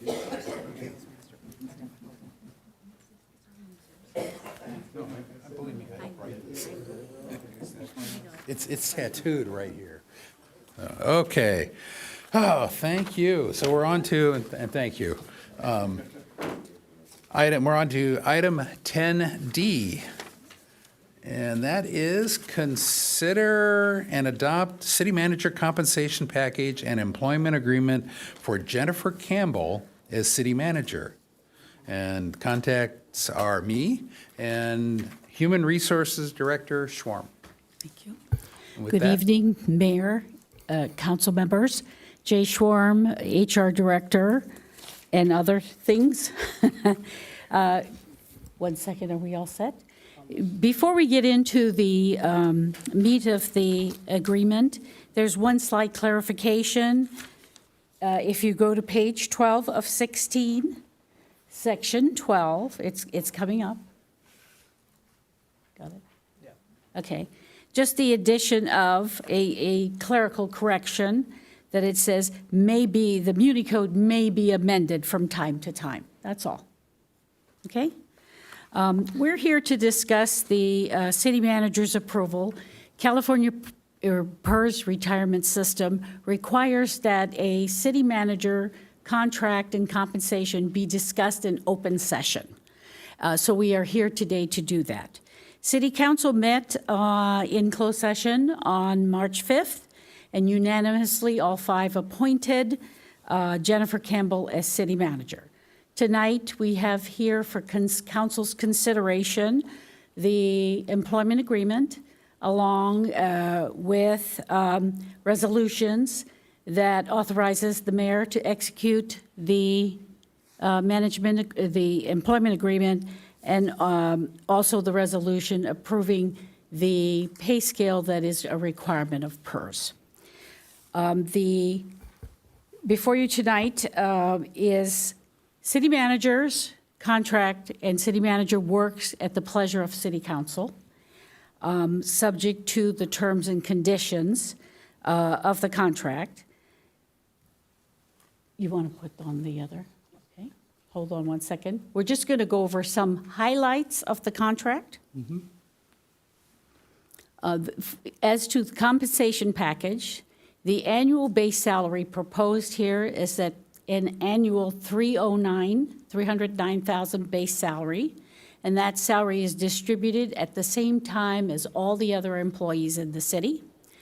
The city's deferred compensation package would be a $20,000 annual payment, also distributed and apportioned at the same time all the other employees are paid on their regular pay. The city manager would be subject to the same benefits that unrepresented employees receive, and at the same pay schedule as well. The contract sets a termination provision. Termination provision is subject to multiple issues outlined in the contract, and subject to a 9-month severance should the city council choose to terminate the contract under the certain terms as defined in the contract. Performance evals are required on an annual basis before July of each year, new budget year. And that would be, the performance is subject to goals and achievements, performance measures agreed to by both city council and the employee.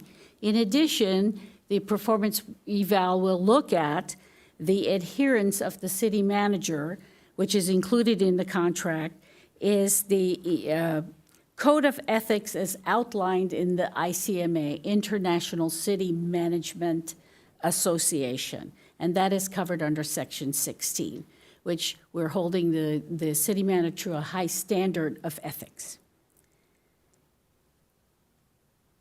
As to the compensation, as we always take a look at the County of San Diego, the city governments within the county, and also the city's compensation policy, which is the third quartile, and the salary being proposed falls within and consistent with the city compensation policy. I'm here to answer any questions if you have some. Do we have any public speakers? Yes, we do. Rachel Graves, and then Karen Koblenz registered support for the recommended action, but did not wish to speak. Any clarification questions before public? Nope, okay. Rachel.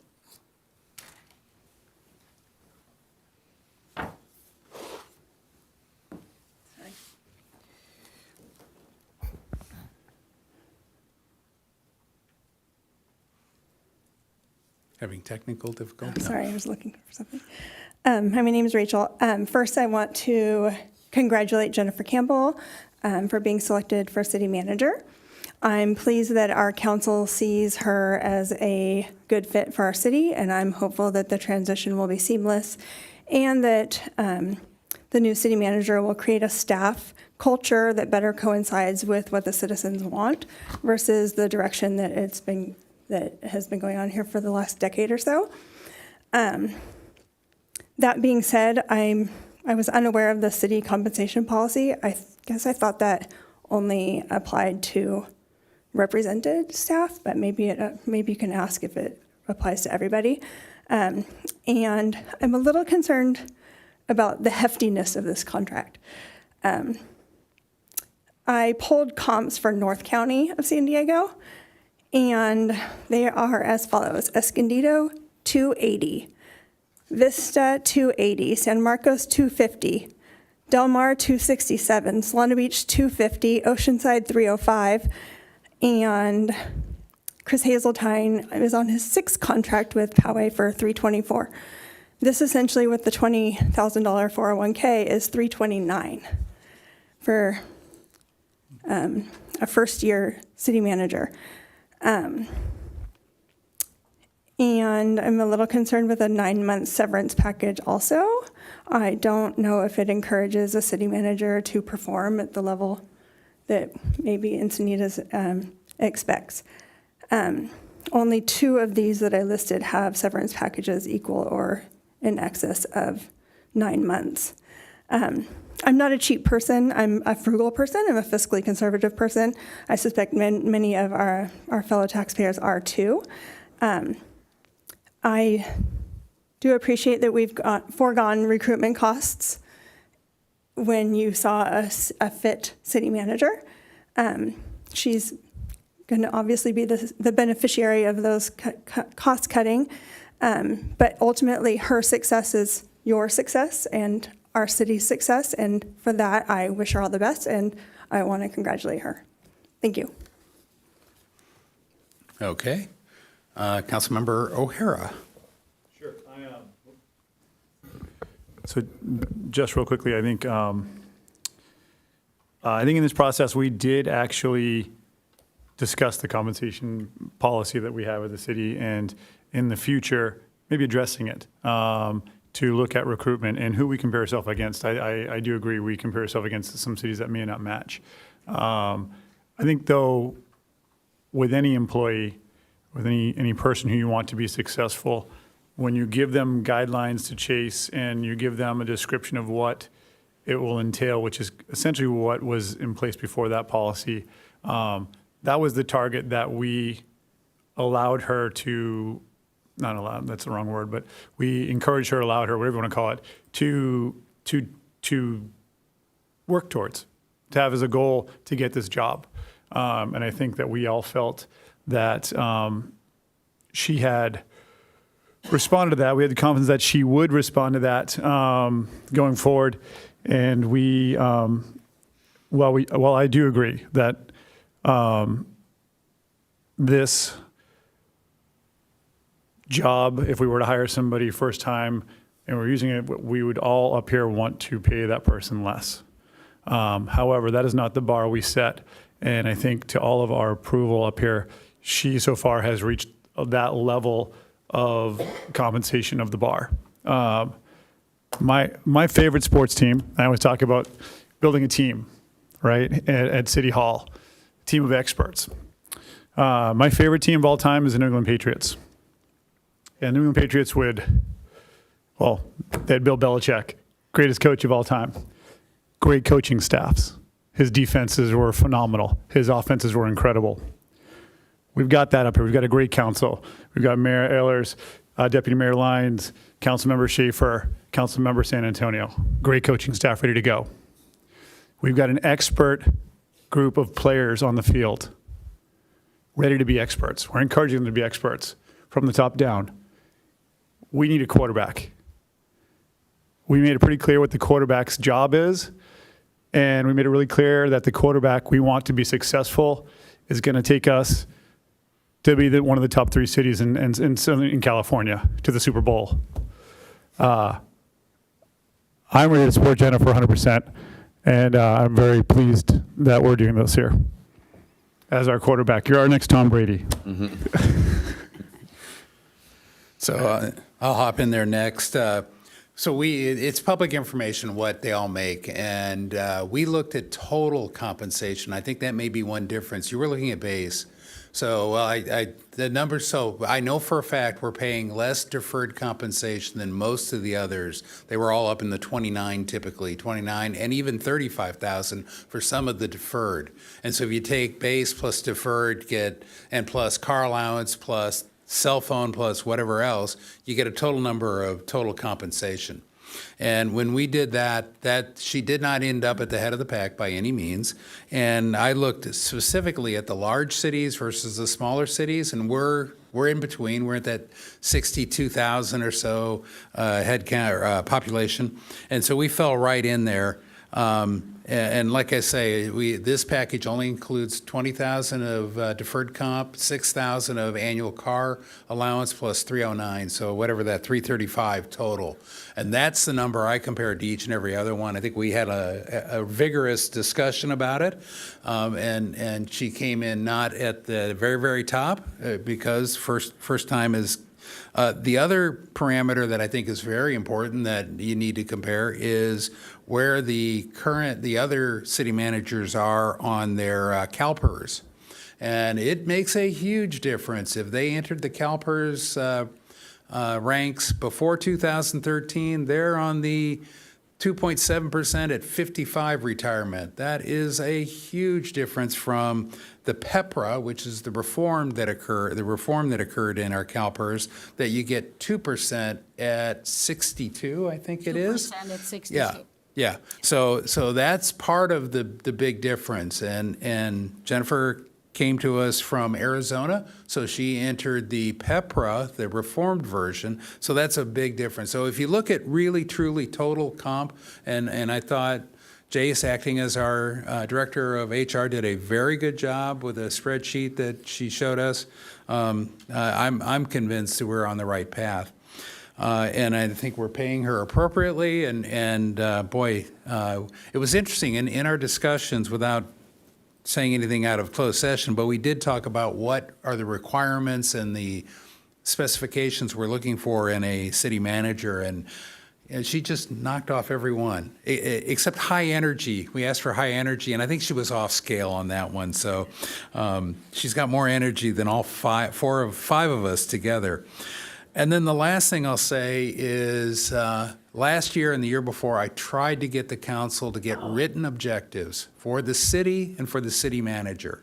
And I do it at work. I absolutely adamant that you have written objectives. I want those objectives in front of the people working day in and day out, so I don't have to be sitting there telling them. And this will be the first year we actually get that. And we had our off-site goal-setting session on February 24th and 25th. We had all the directors there, of course, Jennifer, and it was a great session where you saw the team. You talk about the coaching and team, and we had the whole council there. We're gonna have very specific written objectives that at the end of when it comes time to write reviews and do merit increases, we'll have written objectives. And so it's a different world than we've been operating in as a city. So I'm very confident that we're paying correctly in the third quartile. We want to be an employer of choice. I think we're paying appropriately for a relatively new city manager, but one that has got a lot of experience. And I will tell you, from talking to mayors in all the other cities, many of them already know her, and everyone has said, congratulations, you made a phenomenal choice. I even talked to one, go nameless, they tried to hire her away a few years back. And that was long enough ago that, that he still remembered her. How about that? So I think we're making a great choice here. So I'll move approval of this. Or unless somebody else did already? I'm going to speak, but yeah, Okay. I'll second that. And you guys both have nailed the compensation portion. And when you look at any project, I've always been taught to start, the world I come from, you start big and go small.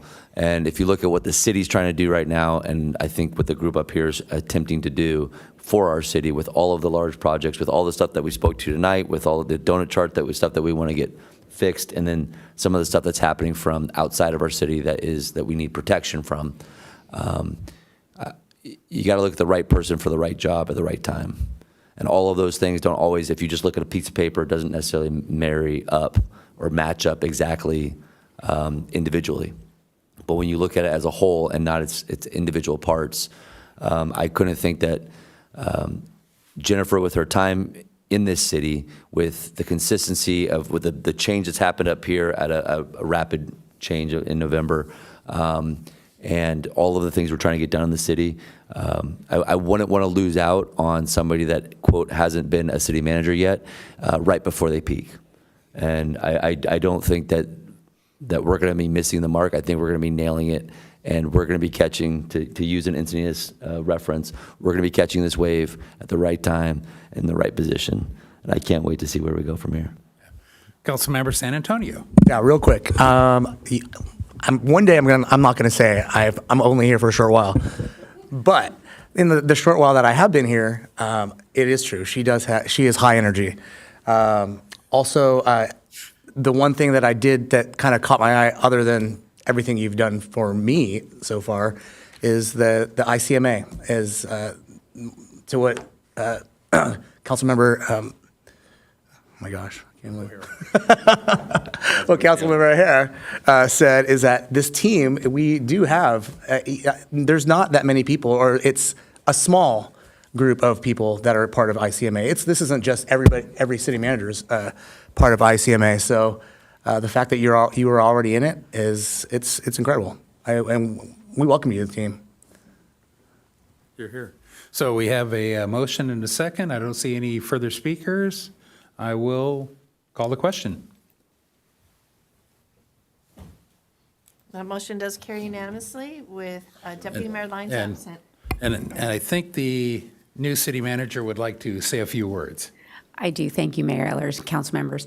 I am beyond grateful and I am beyond excited for this. This is what I've wanted for many years. This is what I've had my experience, my education, my training to do. I cannot thank you enough for entrusting me with this duty. I know the magnitude of this position. I will not let you down. So thank you for your support. I'm here for you just as much as you're here for us, and we are a team. And football is my favorite sport, so good choice. But I might have to learn how to surf and play football because I'm surfing a wave. I also want to thank community members who have reached out with support, and thank you, Rachel. I've built a lot of great relationships so far in the city, and I look to build even more with everyone. So I want to thank a lot of our residents that reached out. And then I want to thank the staff. They were so supportive and behind me. Jill's got her heart over there. And so many nice emails that I got afterwards. So I know that we do have a wonderful team, and I know how much they are dedicated to this city and how much they want to do great things for our residents. There's one last person I have to thank. He's watching at home. It is my husband. Behind every great man, there's a great woman. Well, I think it's the same way, but reversed. Behind every great woman, there is a great man. And my husband, we've been married almost 21 years, and he has supported me, and he has encouraged me, and he promised that he will take very good care of me so that I can do this job very well. So, honey, I know you're watching, and I do love you. And again, thank you very much. Thank you. With that, we'll move on to item number 11, which is an informational item. And this is condition assessment and risk assessment report for the Cardiff Sanitation Division and Encinitas Sanitary Division sewer systems. And the contact person is Senior Engineer Nutter. Good evening, Mr. Mayor and esteemed council members. My name is Dan Nutter, and I'm a senior engineer with the Utilities Department. With me tonight, I have Elizabeth Kaliva, who is a senior project manager with DUDEC, and they are the consultant who helped prepare this report. And then we also have Isam Harish, who is the director of utilities. And as Mr. Mayor mentioned, this is the condition and risk assessment for our city's sewer system. So I'll quickly go through what we're going to talk about and present tonight. So we'll be presenting the results of our sewer system condition and risk assessment report. Within this presentation, we'll talk a little bit about our sewer system background, the development of our risk model, our condition assessment summary, the 10-year CIP project recommendations, and our 10-year CIP cost schedule. And then finally, the recommended action that we have for you tonight is to receive and file this report. So this is just an information item tonight. So the city has two distinct sewer districts. And the first is the Cardiff Sanitary Division. And as you see here on the map to the right, Cardiff Sanitary is comprised mainly of the Alevenheim and Cardiff communities. And then the Encinitas Sanitary Division is comprised mainly of Old Encinitas. What you may notice is that the communities of Leucadia and New Encinitas are not part of the city-owned and operated sewer systems. They are actually serviced by the Leucadia Wastewater District, which is an independent agency, and we will not be discussing that jurisdiction tonight. So a little bit more about our sewer system. The Cardiff Sanitary Division is comprised of roughly 86 miles of sewer main. These pipes range from 6 to 15 inches in diameter. They are primarily vitrified clay pipe and polyvinyl chloride pipe, that's PVC. And 30% of our Cardiff Sanitary Division is still the original 1960s pipe that was installed. And for Encinitas Sanitary Division, it's roughly half the size of Cardiff. The pipelines range in size from 6 to 15 inches, primarily vitrified clay and PVC, and we still have roughly 28% of the original 1950s main that was installed. So over the past decade, we've had a few very relevant studies that we've completed here at the city. In 2015, we completed an asset management plan, and the conclusion of that plan, we were able to implement a number of CIP projects from the results from that plan. And then the recently completed 2022 Sewer Master Plan, that plan predominantly looked at the capacity of our pipes and our future build-out and gave us a roadmap to upsizing certain pipes that may be required in both Cardiff and Encinitas Sanitary.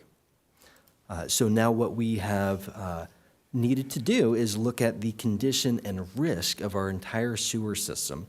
And with that, we developed the risk assessment report. On September 9th, 2023, City Council authorized a contract with DUDEC to develop this report. And in January of this year, that report was finalized. So the goal of our report was to identify a needs-based capital plan that provides a prioritization basis to address higher-risk needs first, really spending the money where it's needed most. And the three main objectives of the report is to develop a GIS-based risk model to prioritize recommended projects, 2, assess pipeline condition and development, and develop rehabilitation recommendations, so develop our 10-year CIP, which is that third objective.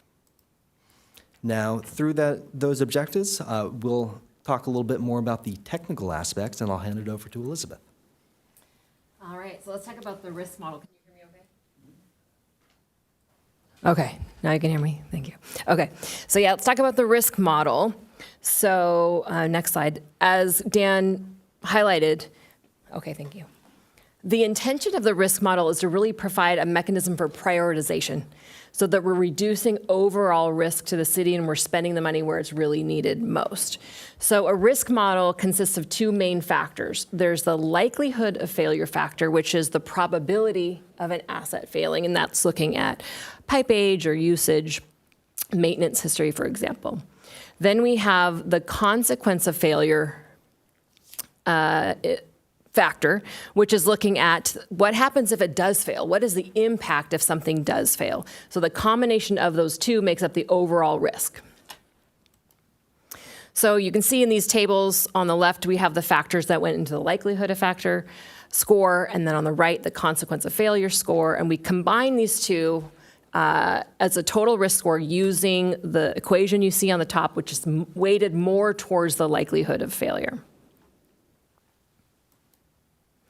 So here we show basically the distribution of the risk that came out of the analysis. So every pipe in the system got a risk score. So again, this is going to be used as how you prioritize projects as they arise over time, and specifically in the 10-year CIP that we developed for this. So you can see it's a typical bell curve. On the left, you have the lower risk pipes. In the middle, you're seeing more medium risk, and then tailing off towards the right is the higher risk pipes. Now, the height of each line is the total count of pipe segments. So you can see the majority of your system is in the medium risk category. And this is indicative of a system that's being well maintained. This is what we would want to see. Am I doing this right? Okay. All right, so going into the condition assessment side. So as part of your sanitary sewer management plan, the city staff is out there regularly doing a CCTV inspection of your sewer pipes. So unlike a water system where you actually don't have physical condition data to evaluate rehab projects, what's unique about sewer is we get a camera in the line, so we're actually seeing what's going on in the pipe. So this is an example of what your database looks like and what we were looking through to do our evaluation. So here's just some examples of some of the things we found. You see cracks, joint offsets, roots in the pipe, some degradation of the pipe material. Again, these are typical things that we see as we go through CCTV inspections for cities. So here is a heat map that's looking at essentially the results. So anything that has a color here had some form of defect. The yellow had minor defects, so just maybe a minor crack, nothing that was significant. And then the more red that you're seeing, the more significant the defects that we found are. So we went through all of anything that had a defect we looked at, and we made a recommendation for a rehabilitation. So there was 4 different types of recommendations. We looked at full replacement. We looked at an excavation point repair where we actually have to dig up the ground and fix a portion of it, but not the entire thing.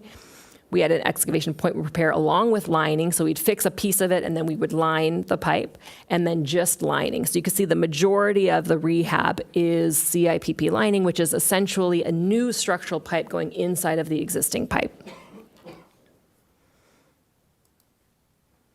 So we took all of that data and brought this into a 10-year CIP. So here's the approach. So like we talked about, the first step was developing the risk model. Second step, evaluating risk score for each asset. Third step, evaluating what the rehab and replacement's going to be for each defect, and then we go into the actual execution of the CIP projects. So first, with the risk score, we prioritize the capacity projects that came out of the 2022 sewer master plan. There were only a handful of projects, and so we basically just prioritize them time-wise based on the risk. And so you see this is going from FY27 out to FY35. So not a project every year. On the condition side in Cardiff, you see here how we broke out the projects 10 years from FY26 to FY36. And then on the Encinitas side, same thing, FY27 to FY36 is how we broke those out.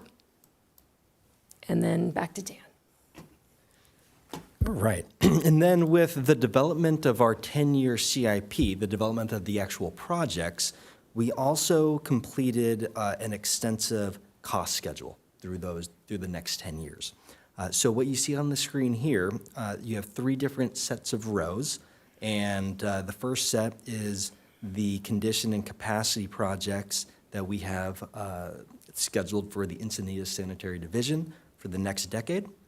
The second set of rows are the summary of recommended condition projects for Cardiff Sanitary, and then the last set of rows is the recommended capacity projects for Cardiff Sanitary.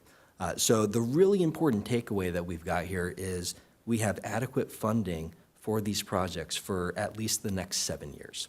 So that's a really important thing for us to continue moving forward in our CIP. In the next 4 to 5 years, we will be doing another cost of service analysis to determine if there is any additional revenue that's required in the later years to complete our 10-year CIP. So again, I just wanted to remind council that our recommended action is to receive and file this report. And with that, we'd like to open up to any questions you may have. Nope, I'm saying no, no public, okay.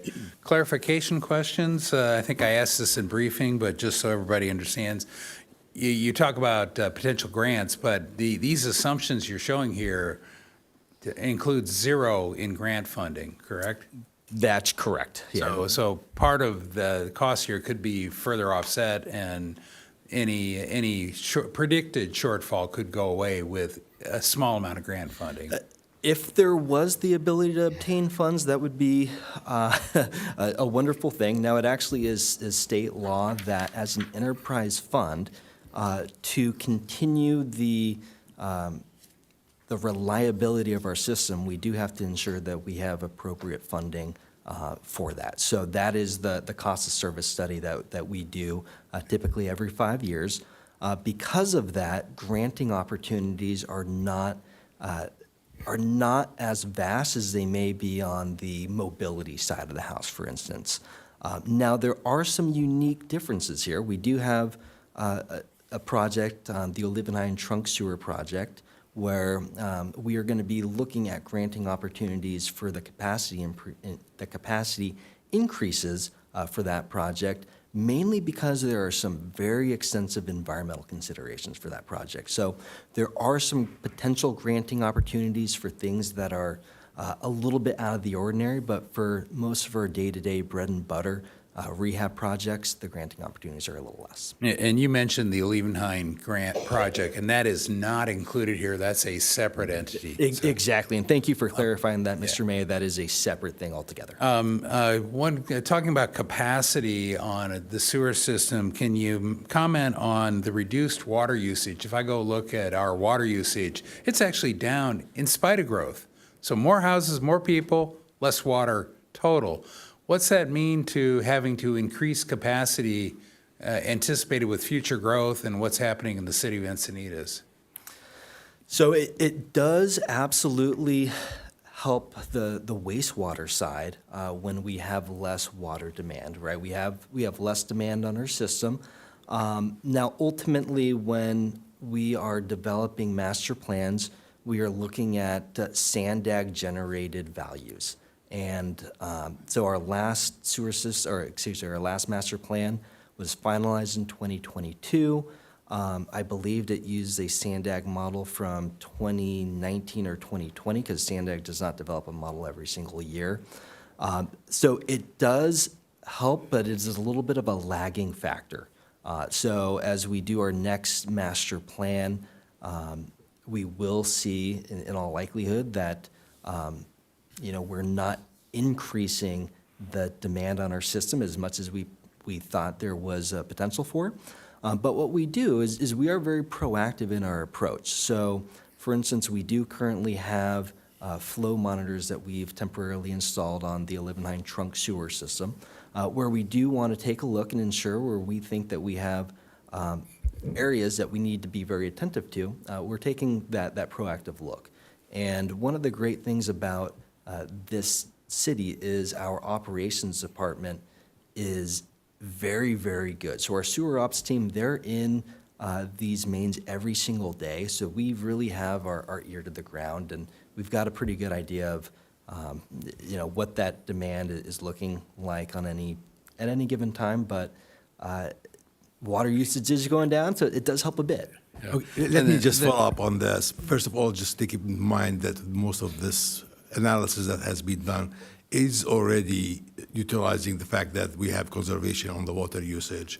And when we did the master plan back in 2022, based on the modeling that was conducted, there were pipelines that were at 90% full during that time. So that has been taken into consideration as part of this process for which pipelines will need to be upgraded because of the capacity issues. So I just want to clarify that. Okay, yeah, but I think the only point I want to make sure everybody understood is that we're not having to expand everywhere, because in fact, the water flow rate into the system is actually down overall, and so that mitigates some of the actual growth, and it's probably more on a neighborhood by neighborhood where you put 1,000 new units. Of course, that's in Leucadia wastewater district, so they have to worry about that. Can I add one thing? Yeah. Actually, because when we're running a capacity analysis on a sewer system, typically a worst case scenario is a wet weather event.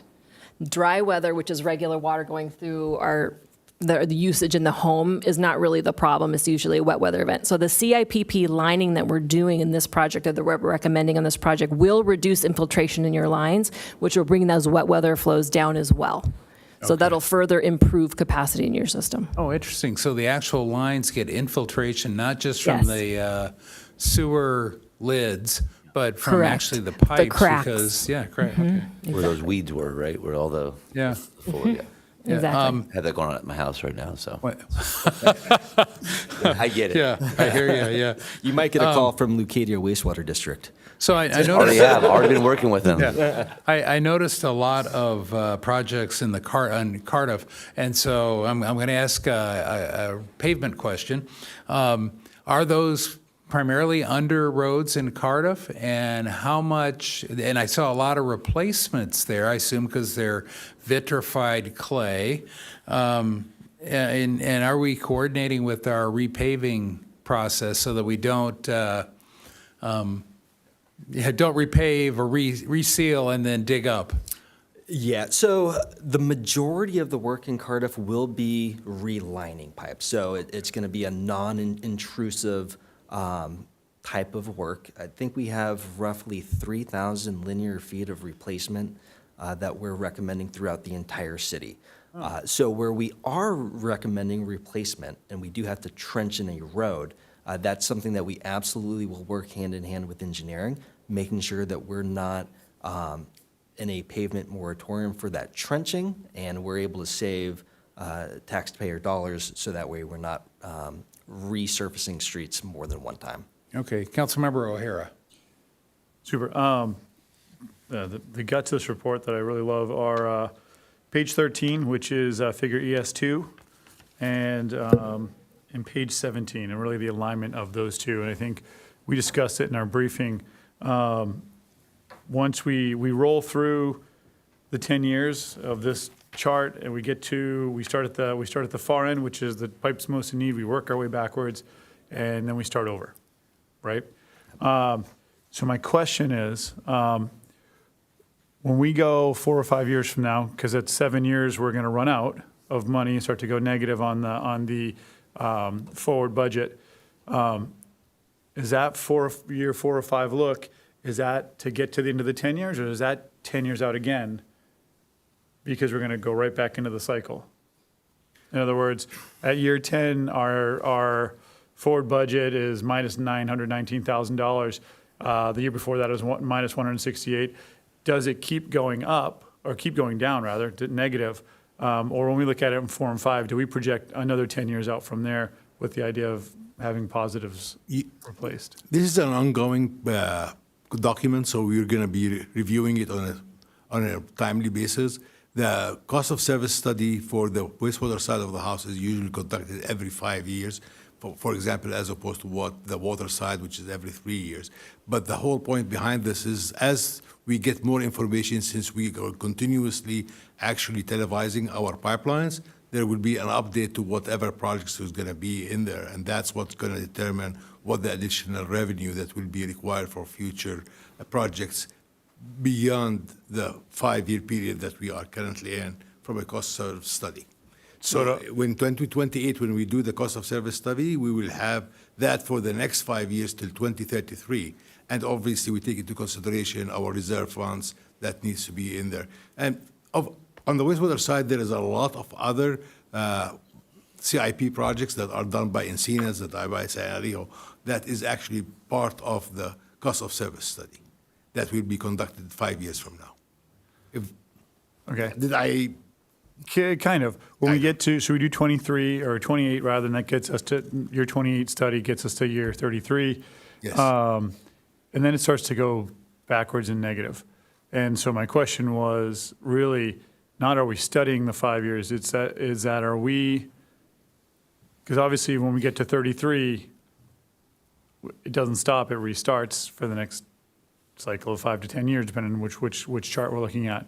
So is that look at 28 taking into account those negative years to how to offset them, or is it, when do we look at that and when do we offset that? Yeah. In 28, we will be looking at the cost of service study to offset the negatives.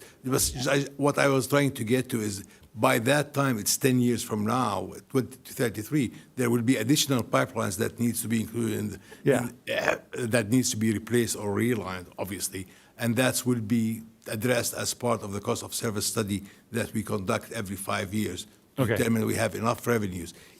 And one of the other parts, once we get to a point where we have a major CIP program in place, we can reach out for grants in order for us to address some of the major projects that we have in our system. Got it. I appreciate the explanation. So we're forecasting this negative with the intention of having it be adjusted through some means. Okay. Yeah, the rate study would adjust Figured, but once or twice even between now and then, right? We could have 2 rate studies between now and then. Yeah. And by the way, it could turn out that we spend less and we have less failures, and that we actually don't have to raise rates, or could actually reduce rates. That's the rate study function. So, Yes. So do we have any other comments? Because if we do, I'm going to need a motion for, so if there are none other, great report. I love the master plan, everything wonderful. With this is a receive and file. Consider it received and filed. So with that, we have no council-initiated items. I think we're done. Thank you. Appreciate it. I will go down the line with AB 1, 2, 3, 4 reports. Councilmember San Antonio? I attended the Sandag Board of Directors meeting. Nothing too crazy to report. The only thing I think that pertained to us down here was the addition of our clarification in the minutes regarding yellow north line being added to the minutes. Other than that, everything was kind of downtown-ish. Good. Nothing to report at this time. As reported, Councilmember Schaefer and myself attended the Signal Joint Powers meeting. We discussed future pricing of the next 4 years of recycled water, its effect on its customers, including the City of Encinitas. Just like our water board authority, they're a great organization, and things are looking good. And I have nothing to report. City manager report. Okay, just very quickly, just wanted to remind everyone of our wildfire prevention workshop that is this Saturday, Community Center from 9 to 12. So just want to make sure everyone can make that. And then 2 upcoming meetings. We have our follow-up to the strategic plan workshop on Monday, March 24th, starting at 4 o'clock. The meeting is on the agenda. We will post the material. So this will go over the focus areas that the council came up with, as well as the goals. And then staff's job was to come back with objectives that would go ahead and meet those focus areas and goals. So we will have that posted, not only for council, but for the public on Friday. And then also we have our budget workshop on Wednesday, March 26th at 4 p.m. So the strategic planning workshop follow-up is more about the focus areas, the goals, and in mission statement values, things like that. The budget workshop will be where we actually will talk about the operating and maintenance budget as well, and then we will talk about CIP projects. Both of those meetings are open to the public, and we will take public comment at that time. So thank you. Thank you. City attorney report. No report this evening, Mr. Mayor. And city clerk And report. then just quickly, we are still accepting applications for the unscheduled vacancies on the Public Health and Safety Commission and the Urban Forest Advisory Commission. Deadline for Public Health and Safety is April 3rd, and the deadline for the UFAC is tomorrow at 5 o'clock. Okay, and with that, we are adjourned. Ooh, before 10 o'clock. Right at Right at 10.